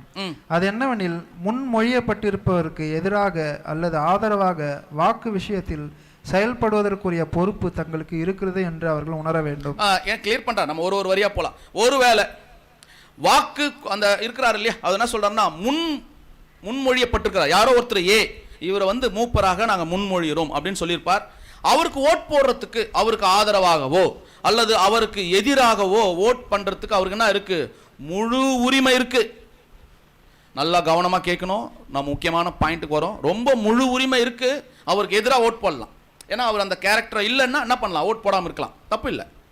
ஒருவேளை அவர் இருக்கிறாருன்னா என்ன பண்ணலாம், ஆதரவாக கூட ஓட் பண்ணலாம். அது உங்களுடைய முழு உரிமை அப்படின்றார். பொறுப்பு தங்களுக்கு இருக்கிறது என்று அவர்கள் உணர வேண்டும். அடுத்தது, மேலும் வாக்குகள் செலுத்தத்தக்கதாக ஒருவருக்கு போதுமான அறிவு இருக்கிறது என்றால், அல்லது அவர் அர்ப்பணம் பண்ணினராக இருந்து அச்சபையாரோடு தொடர்ந்து கூடுகையில் கலந்து கொள்ள நோக்கம் கொண்டிருந்தால் அவர் வாக்கு செலுத்துவதற்கான பொறுப்பை உடையவராக இருக்கிறார் என்று உணர வேண்டும். என்ன பாயிண்ட் கொடுக்குறாரு பாருங்க. இப்போ போதுமான அறிவு, ஒருவருக்கு போதுமான அறிவு இருக்கிறது என்றால் அவருக்கு அந்த நாலேஜ். அப்போ எந்த நாலேஜ்? இப்போ நம்ம எலெக்ஷன் பாடம் பார்க்குறோம்ல, இது எல்லாம் எங்கே ஸ்டோர் ஆகணும்? இப்போ இதை ஸ்டோர் ஆகி அந்த அறிவு அவருக்கு இருக்கிறது என்றால் அவர் என்ன பண்ணோம், அவர் அர்ப்பணம் பண்ணினராக இருந்தால், ஒருவேளை அவர் தன்னை அர்ப்பணம் பண்ணியிருக்கிறவரா இருந்தா என்ன பண்ணுவாரா, சபையாரோடு என்ன பண்ண, இப்போ அவரோட சேர்ந்து தொடர்ந்து கூடுகையில் கலந்து கொள்ள நோக்கம் கொண்டிருந்தால் அவர் வாக்கு செலுத்துவதற்கான பொறுப்பை உடையவராக இருக்கிறார் என்று உணர வேண்டும். இப்போ இந்த நாலேஜ் கிடைச்சிச்சு இல்லையா? ஓகே, இந்த நாலேஜ்க்காகத்தான் நம்ம சொல்றோம். அடுத்த வாசிங்க. மேலும் அவர் வாக்கு செலுத்துவாரா அல்லது இல்லையா என்பது விருப்பத்திற்கு விடப்பட்ட காரியமாக இல்லாமல் மாறாக வாக்கு செலுத்துவது அவருக்குரிய கடமையாகும் என்று உணர வேண்டும். என்ன சொல்லிட்டார் இப்போ? அப்போ நான் அந்த கடமையை தவறிட்டா நாம் யாராயிடுவோம்? அவருடைய கடமைன்றார். அது நீங்கள் எதிராக உங்களுடைய விருப்பம் தான், உங்களுடைய சுயாதீனம், லிபர்ட்டி இருக்குது உங்களுக்கு, நீங்கள் பண்ணலாம், நோ ப்ராப்ளம்.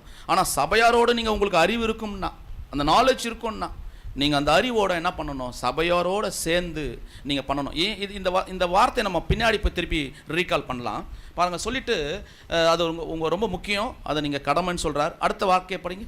இக்காரியங்கள் வாக்கு செலுத்தப்படுவதற்கு முன்னதாகவே வலியுறுத்தப்பட்டால் அனைத்து அன்புக்குரிய நண்பர்களும் பொறுப்பை உணர்ந்து கொள்ள முடியும்.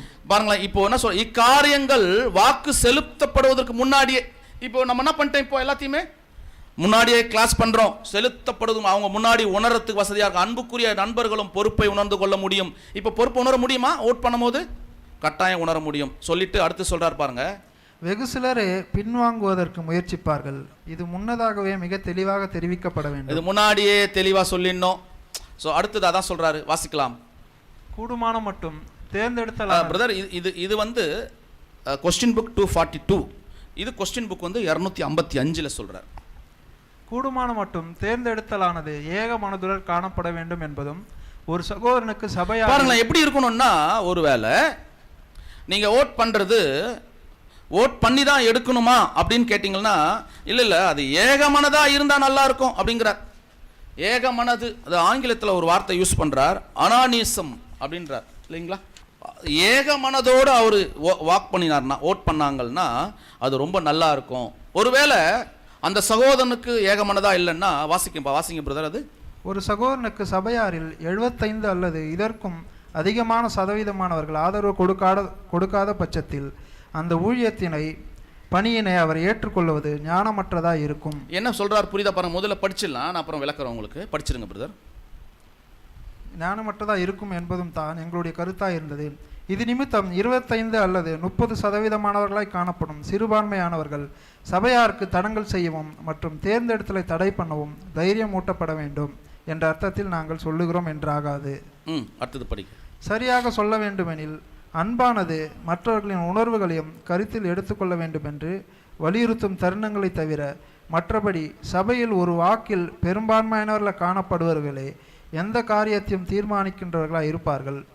உதாரணத்திற்கு 100 பேரை கொண்ட ஒரு சபையில் 51 பேர்கள் சபையின் ஊழியக்காரர்களாய் யார் இருக்க வேண்டும் என்பது தொடர்பான காரியத்தில் தீர்மானிப்பதற்கு உரிமை பெற்றவர்களாய் இருக்கின்றனர். மற்றும் மீதமான 49 பேரும் தாங்கள் சிறுபான்மையினர்கள் மாத்திரம் இருக்கின்றார்கள் என்பதை உணர்ந்து மிகவும் அமைதலுடனும் ஆட்சேபனையின்றி ஒத்துக்கொண்டு பெரும்பான்மையானவர்களின் விருப்பத்திற்கு ஆதரவு வழங்கிட உண்மையாய் நாடிட வேண்டும். என்ன சொல்றாரு நம்ம இதை பார்த்துடலாம். என்னன்னா, ஒரு சகோதரனுக்கு ஒருவேளை ஏகமனதா தேர்ந்தெடுக்கல, அனானிசம் அப்படின்ற ஒரு விஷயத்தில் அவங்க வரலன்னா 75% அவர் ஓட் வாங்கியிருக்கணும். ஒரு 100 பேர் இருக்கிற சபையில் அவர் 75 பேர் அவருக்கு ஓட் பண்ணியிருக்கணும். ஒரு 25 பேர் ஓட் பண்ணலன்னா கூட பரவாயில்ல. ஏன்னா அவர் 75 பேர் அவரை ஏற்றுட்டு இருக்காங்க, 25 பேர் தான் அவர் ஏற்றுக்கல, இவ்வளோதான். அப்போ அந்த 75 என்கின்ற ஒரு பர்சன்டேஜ் வைக்கணும் அப்படிங்கிறார். ஸோ அதை தான் இங்கே சொல்லிட்டு என்ன சொல்கிறாருன்னா, ஒருவேளை அதில் 25-30 பேர் சதவீதமானவர்களாய் காணப்படும் சிறுபான்மையானவர்கள் சபைக்கு தடங்கல் பண்ணுற மாதிரி அவங்கள தேர்வு பண்ணிடக்கூடாதுன்னு நாங்கள் நினைக்கிறோம். சரியாக நாங்கள் சொல்லணும்னா மற்றவர்களின் உணர்வுகளை கருத்தில் கொள்ள வேண்டும் அப்படின்னு சொல்கிறார். சொல்லிட்டு ஓட் பெருமையானவர்கள் காணப்படுவார்கள், அந்த காரியத்தை தீர்மானிக்கிறவர்களாக இருப்பார்கள். உதாரணத்துக்கு ஒரு 100 பேரில் ஒரு சபையில் இருக்காங்கன்னா அதில் 51 பேர் ஒருத்தருக்கு ஓட் பண்ணிட்டாங்க, 49 பேர் ஓட் பண்ணல, எதிராக ஓட் பண்ணியிருக்காங்க. இப்போனா யார் இப்போது மெஜாரிட்டியில் ஜெயிச்சிருக்கிறார்? மெஜாரிட்டி மைனாரிட்டி யார் ஜெயிச்சிருக்கார்? அந்த ஏ நம்பர் ஜெயிச்சிருக்கிறார். 59 பேர் ஓட் பண்ணியிருக்காங்க. இப்போ 49 பேர் என்ன பண்ணணும்? 59 பேர் பண்ண ஓட்டை அங்கீகரித்து சபையில் சைலண்ட்டாக இருக்கணும். அதான் சொல்கிறார். என்ன சொல்கிறார் பாருங்கள், அந்த 49 பேரும் தங்கள் சிறுபான்மையாளர்களாக மாத்திரம் இருக்கின்றார்கள் என்பதை உணர்ந்து மிகவும் அமைதலுடன் ஆட்சேபனை இன்று ஒத்துக்கொண்டு பெரும்பான்மையானவர்களின் விருப்பத்திற்கு ஆதரவு வழங்கிட உண்மையாய் நாடிட வேண்டும். என்ன சொல்ல வராரு? நீங்க 49 பேர் ஆப்போசிட், 51 பேர் அங்க ஆதரவா போட்டாங்க. நீங்க இங்க என்ன பண்ணக்கூடாது? சண்டை பண்ணி கலகம் பண்ணக்கூடாது. இந்த 59 பேர் என்ன பண்ணியிருக்கிறாங்களோ அவங்களுக்கு சாதகமா, அவங்களுக்கு ஆதரவா ஒத்துக்கொண்டு அவங்களோட கூட என்ன பண்ண உண்மையாய் நீங்க நடக்கணும். பாருங்களேன் எவ்வளோ விஷயம் அவர் படிக்கிறார், பேசுகிறார் பாருங்க. சொல்லிட்டு அதற்கான விஷயத்தை சொல்றார், வாசிங்க. அன்பின் ஆவியும் சபையார் யாவருடைய சிறந்த நலனுக்கு அடுத்த காரியங்களும் மாத்திரம்தான் 51% அதிகமான யோசனையாக தெரிவிக்கின்றதா இருக்கும். பாருங்களேன், அந்த ஆவி அவருடைய நலனுக்கு அடுத்த காரியங்கள் 50% மேலே இருந்தால் தான் சரியா இருக்கும். ஏன்னா 51 49 ரொம்ப என்னவாயிடும். இப்போ சில நேரங்களில் அது ஒரு 2-3 மாதம் சரியாக தான் போகும். அதுக்கப்புறம் என்ன ஆகிடும்? 49 பேர் என்ன ஆயிடுவாங்க? நம்ம 49 பேரும் ஓட் பண்ணல, 59 பேர் இவங்கன்னா தனி குரூப்பிசம் ஆகிடும். ஸோ இது மாதிரி குரூப்பிசம் ஆகிட்டு என்ன ஆகிடும்னா சபை என்ன ஆகிடும்? பிரிவினைக்குள்ளே போயிடும். அதான் இங்கே சொல்கிறாரு, அதை விட அதிகமாக இருந்தால் நல்லா இருக்கும்ன்றார். அடுத்தது படிங்க. அன்பானது ஏக மனதான வாக்கினை செலுத்திட நாடிட வேண்டும். ஆனால் இது எப்படி அடைய பெறலாம்? நாங்கள் ஒரு யோசனையை முன்வைக்கின்றோம். ஒருவேளை ஒரு சபையில் 100 பேர்கள் இருக்கிறார்கள் என்றும் ஊழியத்திற்கு 6 மூப்பர்கள் தேவைப்படுவதாக கருதுகிறார்கள் என்றும் வைத்துக் கொள்ளலாம். இப்போ ஒரு சபையில் ஒரு 100 பேர் இருக்காங்க, ஒரு 6 மூப்பர்கள் தேவைப்படும் வச்சுக்கோங்களேன். ஒரு உதாரணம் கொடுக்குறார். அப்படி தேவைப்படும்னா அந்த 6 மூப்பர்கள் நம்ம எப்படி செலக்ட் பண்ணுறது, எப்படி சொல்கிறதுன்றதை ABCDEF அதில் கொஞ்சம் அவர் கொடுக்குறார். ஸோ இப்போ அதை அப்படியே வாசிக்கலாம் பாருங்கள், கொஞ்சம் நிதானமாக கவனிங்க. ABCDEF ஆகியோர் ஏறக்குறைய திறமையுடைய சகோதரர்களாய் அங்கு காணப்பட்டு முன்மொழியப்பட்டிருக்கிறார்கள். ஏ அவர்களுக்கு 100 வாக்குகளும். இப்போ பாருங்களேன், ABCD அப்படின்ற ஒருத்தரவங்க அவங்களுக்கு முன்மொழிஞ்சிட்டாங்க அவங்கள, ஆனால் 100 பேர் தான் இருக்கிறாங்க, முன்மொழிஞ்சிட்டாங்க. அப்படின்னா ஏ அவர்களுக்கு 100 வாக்கு, பி அவர்களுக்கு 90 வாக்கு, சி அவர்களுக்கு 80 வாக்கு, அடுத்தது டி அவர்களுக்கு 70 வாக்குகள், இ அவர்களுக்கு 60 வாக்குகள், எஃப் அவர்களுக்கு 50 வாக்குகளும் கிடைத்துள்ளது. சிறந்தவர்கள் என்ற அடிப்படையிலான வாக்குகளின்படி தேர்ந்தெடுக்க வேண்டுமானால் 90% என்னும் அடிப்படையில் 2 மாத்திரமே தேர்ந்தெடுக்கப்படக்கூடும். பாருங்களேன், இப்போ எத்தனை பேர் தான் தேர்ந்தெடுக்கணும்? 90 என்ற அடிப்படையில் எத்தனை பேர் தான் வராங்க? இப்போ 2 பேர் தான் வராங்க. அப்போ அவங்கள தான் தேர்ந்தெடுக்கணும்னு சொல்கிறாரு. இது அப்புறம் அடுத்தது யார் ஆகிடுவாங்க? இப்போ மீதி பேர்லாம் 6 பேரில் 4 பேர் என்ன ஆகிடுவாங்க? ரிஜெக்ட் ஆகிடுவாங்களே. அப்படின்னா இங்கே 75% பற்றி அவர் பேசுகிறார். வாசிக்கங்க, பின்னாடி அப்படியே வாசிங்க. ஆனால் ஒருவேளை அந்த 6 பேரும் சபையார் பெற்றிருப்பதற்கான நல்ல பாத்திரங்கள் என சராசரியாகிய சபையாரின் மதிப்பீடில் காணப்படும் பட்சத்தில் மற்றும் அவர்களது நல்லொழுக்க குணலட்சணத்தில் குறைவற்றவர்களாக அறியப்பட்டிருக்கும் பட்சத்தில் அவர்கள் 6 பேரும் ஏக மனதுடன் தேர்ந்தெடுக்கப்படலாம் என்பது நம்முடைய யோசனையா இருக்கு. இப்போ அடுத்து சொல்றார், ஒருவேளை அவங்களுடைய குணலட்சணங்கள்லாம் சரியா இருக்கு, கேரக்டர்ஸ் எல்லாம் சரியா இருக்கு, அவங்களோட நல்ல ஒழுக்கமா இருக்காங்கன்னா அந்த பர்சன்டேஜ் 75 போடும் போது அதை என்ன பண்ணலாம்? நீங்க அந்த 6 பேரை கூட நீங்க மூப்பரா எடுக்கலாம் அப்படின்ற ஒரு யோசனை நாங்க சொல்றோம் அப்படின்னு சொல்றார். இப்போ என்ன புரிஞ்சுக்கிட்டீங்க? அப்போ மெஜாரிட்டி யாரோ அவங்க தான் என்ன பண்ண முடியும்? சபையை நடத்துவதற்கு அவர் தகுதி பெறுவராக இருக்கிறார். ஸோ அடுத்தது கூட அப்படியே வாசித்துருங்க.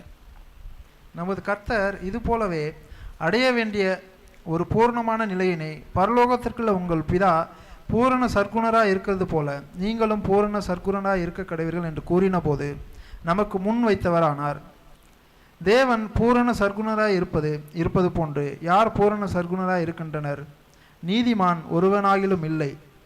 நாம் நம்மை குறைவான அளவுகோலுடன் ஒப்பிட்டு மதிப்பிடாமல் மாறாக பூரண அளவுகோலுடன் ஒப்பிட்டு மதிப்பிட வேண்டும் எனும் அர்த்தத்தில் ஆண்டவர் கூறியுள்ளார். பாருங்கள் என்ன சொல்றாருன்னா, இங்க அந்த மாதிரி ஒரு பூரண, எப்படி அவர் பூரண சர்க்குணனா இருக்க கடவீர்கள், பிதாவாகிய தேவன் எப்படி பூரணனா இருக்கிறாரோ அதே மாதிரி நீங்களும் இருங்கன்னு சொல்றாரு. அந்த மாதிரி ஒரு பூரணனா இருக்கும்போது தம்முடைய சொந்த ஜீவிகள் மற்றும் குணலட்சணங்கள் தொடர்புடைய விஷயத்திலும் மூப்பர்களாகவும் மந்தைக்கு மாதிரிகளாக இருக்கும்படி தேர்ந்தெடுக்கப்படுகிறவர்கள் விஷயத்தில் நாம் உயர்வான கொள்கைகளை கொண்டிருக்க நமக்கே உதவி புரிகின்றன. அப்போ நாம் என்ன பண்ணோம்னா ஒரு உயர்வான கொள்கை இருக்கிறவராக பார்த்து அங்கே தேர்ந்தெடுக்கணும்னு சொல்கிறார். ஸோ அது மட்டும் இல்லை, அடுத்த பேஜ் வாசிங்க. முழுமையான அர்ப்பணம் பண்ணி அதை தண்ணீர் முழுக்கு என்னும் வழக்கமான அடையாளத்தின் மூலம் தெரிவித்துள்ளவர்கள் யாவரும் தவிர மற்றபடி எவரும் வாக்களித்து விடக்கூடாது. என்ன சொல்கிறாருன்னா, பேப்டிசம் எடுத்தும் அத்தனை பேரும் என்ன பண்ணலாம், ஓட் பண்ணலாம். யார் ஓட் பண்ணுறது நீங்கள் ஒரு கொஸ்டின் பண்ணீங்கன்னா யார் ஓட் பண்ணலாம்? பேப்டிசம் எடுத்து அத்தனை பேரும் ஓட் பண்ணலாம். அதில் அடுத்தது ஒரு பாயிண்ட் என்ன கொடுக்குறாருன்னா, நம்ம அந்த கொஸ்டின் புக்கில் அப்படி படிக்கும்போது ஓட் பண்ணல, நான் ஓட் பண்ண மாட்டேன் யாருக்கும், நான் வருவேன், நான் ஓட் பண்ண முடியாது என்னால் அப்படின்னா நீங்களே புரிஞ்சுக்கணும். உங்களுக்கு அந்த நாலேஜ் இருந்தால் நீங்கள் கட்டாயம் ஓட் பண்ணணும். இப்போ சபையாரோடு சேர்ந்து என்ன பண்ணி ஆகணும், நீங்கள் ஓட் பண்ணி ஒரு சபையை, ஒரு ஹெல்டரை நீங்கள் தேர்ந்தெடுக்கணும். ஓகே, ஓட் பண்ணல பிரதர், நான் அதுக்குள்ளே வரவே இல்லை அப்படியா? ஓகே, ஓட் பண்ணுற அன்னைக்கு யார் ஓட் பண்ணுறாரோ அவர்கிட்ட நீங்கள் சொல்லிடணும், நான் ஓட் பண்ண மாட்டேன், நான் ஓட் பண்ண மாட்டேன் யாருக்கும் அப்படின்னா அவர் அந்த ஓட்டோட லிஸ்ட்லேருந்து உங்கள் பேரை எடுத்துருவார். ஏன் தெரியுமா? ஏன் இப்போ ஒரு 100 பேர் இருக்காங்க, ஒரு 3 பேர் ஓட் பண்ண மாட்டாங்கன்னு வச்சுக்கோங்களேன். அப்போ எத்தனை பேர் ஆகுது? இப்போது 97 பேர். ஆனால் அந்த 100 பேரோட கணக்கில் இப்போ என்ன பண்ணிவிடுவாங்க, இப்போது ஓட் வந்து இங்கே கை தூக்க வச்சுருவாங்க. கை தூக்கின உடனே அந்த ஓட் போடுறவருக்கு 74% ஓட்டு வந்துட்டுருக்கும். இப்போ 3 பேர் ஓட்டே போட்டிருக்க மாட்டாங்க, ஆதரவும் தெரிவிச்சிருக்க மாட்டாங்க, என்ன பண்ணியிருக்க மாட்டார் அவர் வந்து ஓட்டும் அவர் எதிர்ப்பும் இருக்க மாட்டார், அமைதியாக உட்காந்துருப்பார்.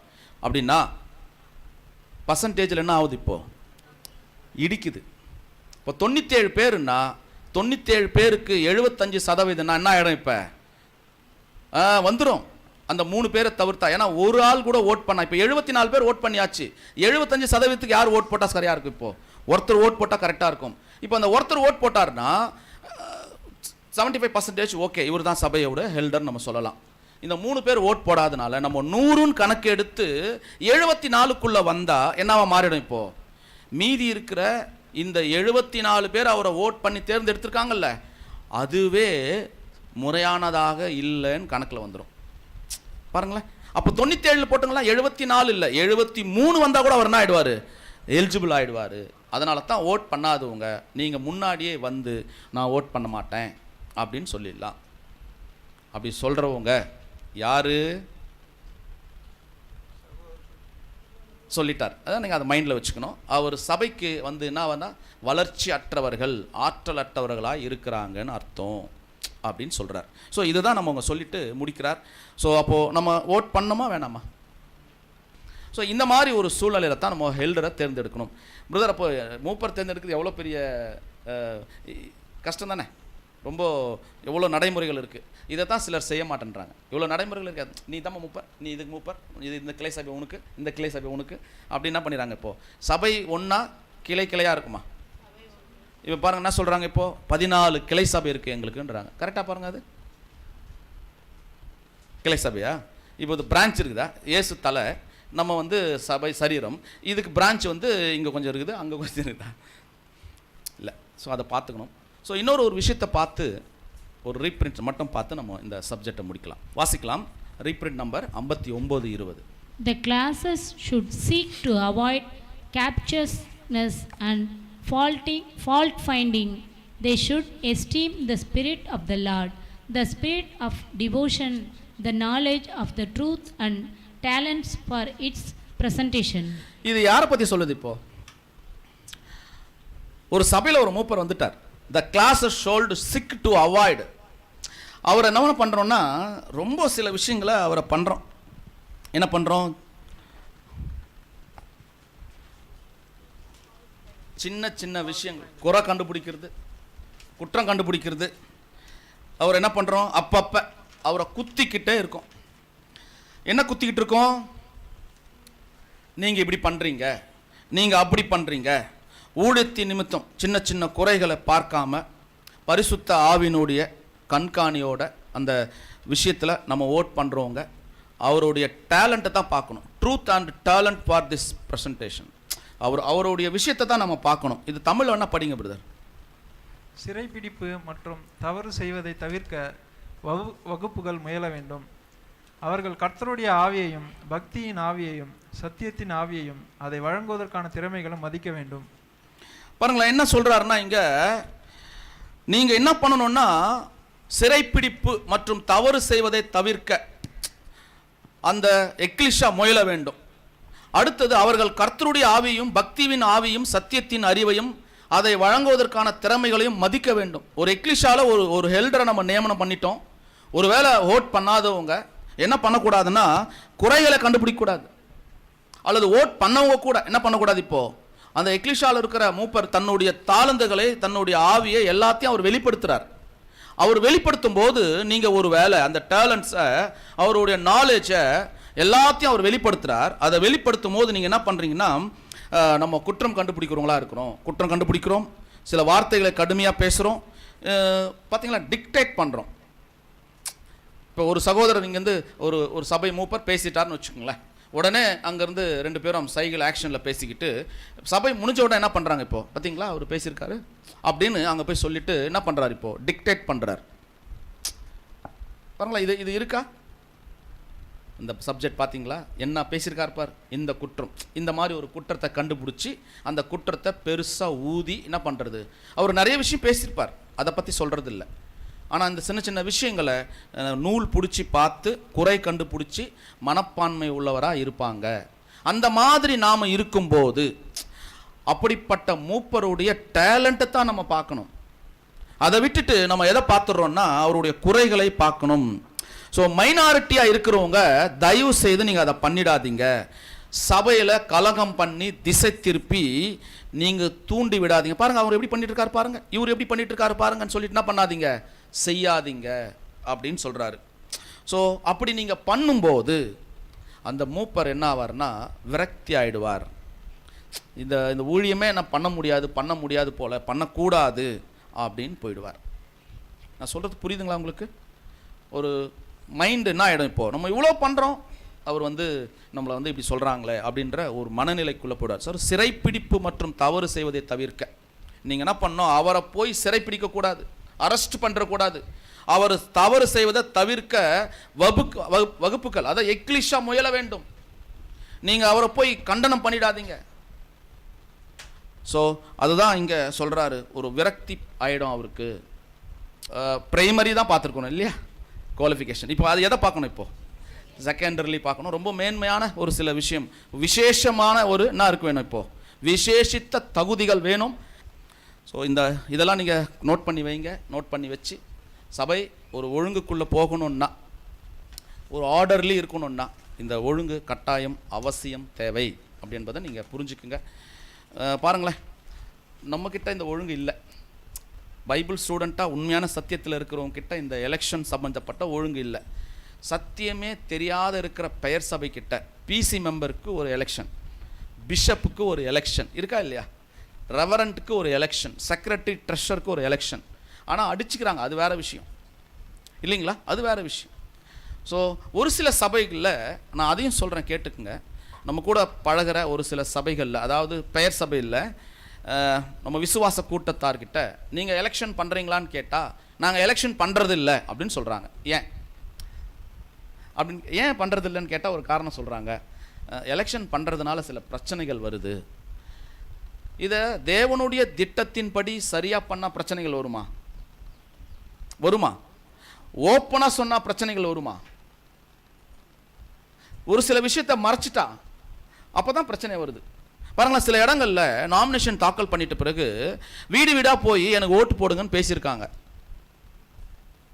இதனால் உங்களுக்கு ஏன் அனௌன்ஸ் பண்ணுறேன்னா எல்லாமே ஓப்பனாக இருக்கணும். அப்போது இங்கே நாமினேஷன் பண்ணவர் இப்போ இந்த வாரம் நாமினேஷன் பண்ணிட்டாருன்னா அடுத்த வாரம் தான் எலெக்ஷன். இப்போ இந்த வாரம் நாமினேஷன் பண்ணிட்டாருன்னா அவர் என்ன பண்ணக்கூடாது, இப்போது எந்த சகோதர சகோதரிகிட்டையும் போய் சும்மானாலும் ஃபோன் போட்டு நல்லா இருக்கீங்களா சிஸ்டர், சும்மா தான் ஃபோன் பண்ண அப்படி சொல்லக்கூடாது. அமைதியாக இருக்கணும். அதே போல நாமினேஷன் பண்ண சகோதரர்கள் சகோதரிகள் நீங்க சபையார் அனைவரும் நீங்க டிஸ்கஷன் பண்ணக்கூடாது. அக்கா நான் இவங்கள எடுக்கலான்னு இருக்கேன்க்கா, அக்கா நான் இவங்களுக்கு ஓட்டு போலான்னு இருக்கிறேன்னு சொல்லக்கூடாது. நீங்க சபைக்கு முன்னதாக உட்கார்ந்து யோசனை பண்ணணும். இந்த நாமினேஷன் பண்ணவங்கள இவங்க தகுதியானவர்களா, மூப்பருக்கு இவர் டீக்கனுக்கு தகுதியானவரா, இங்க வந்து யோசிக்கணும். பக்கத்தில் யார்கிட்ட நீங்க யாருக்கு போட போறீங்க, நான் போட்டுறேன் அவங்களுக்கு கேட்கக்கூடாது. இதெல்லாம் ரொம்ப முக்கியம். அப்படின்னா அப்படிப்பட்ட ஒரு நபரை நம்ம தேர்ந்தெடுத்தோம்னா அந்த ஊழியம் எப்படி இருக்கும்னு பாருங்க. ஊழியம் எப்படி இருக்கும்? ரொம்ப சிறப்பா இருக்கும். அப்ப அவர் சொல்ற விஷயங்கள் அந்த சபை அந்த ஊழியம் அவர் மூப்பர் எப்படி இருக்கும்? இப்போ ரொம்ப சிறப்பானதா இருக்கும் ஆவிக்குரிய விஷயத்துல. இதுதான் புது சிருஷ்டியின் அமைப்பு அப்படிங்கிறார். சாலமோன் தேவாலயம் இல்லையா, அது எங்க அமையுது? ஆலயத்துல வந்து வெட்டல, அங்கேயே கல்குவாரியிலேயே. அப்ப கல்குவாரி எது? இதான் இங்க வெட்டுது, நம்மளை இங்க ஷேப் பண்றார், கொண்டு போய் பரலோகத்துல அப்படியே ஃபிக்ஸ் பண்ணிடுவார். கிளியரா? இதை தான் நம்ம வரணும். ஸோ அன்புக்குரிய சகோதர சகோதரிகளே, ஸோ இதுவரையும் நம்ம எலெக்ஷன் பற்றி பார்த்தோம். அடுத்த வாரமும் இந்த எலெக்ஷன் பற்றி பிரதர் ரொம்ப போர் அடிக்குது பிரதர், எலெக்ஷனே எப்படி பிரதர்னா இது ஒழுங்கு ஆர்டர்லி. ஸோ பொறுமையோடு கேட்டவங்களை தேவன் தாமே ஆசீர்வதிப்பாராக. ஆமென்.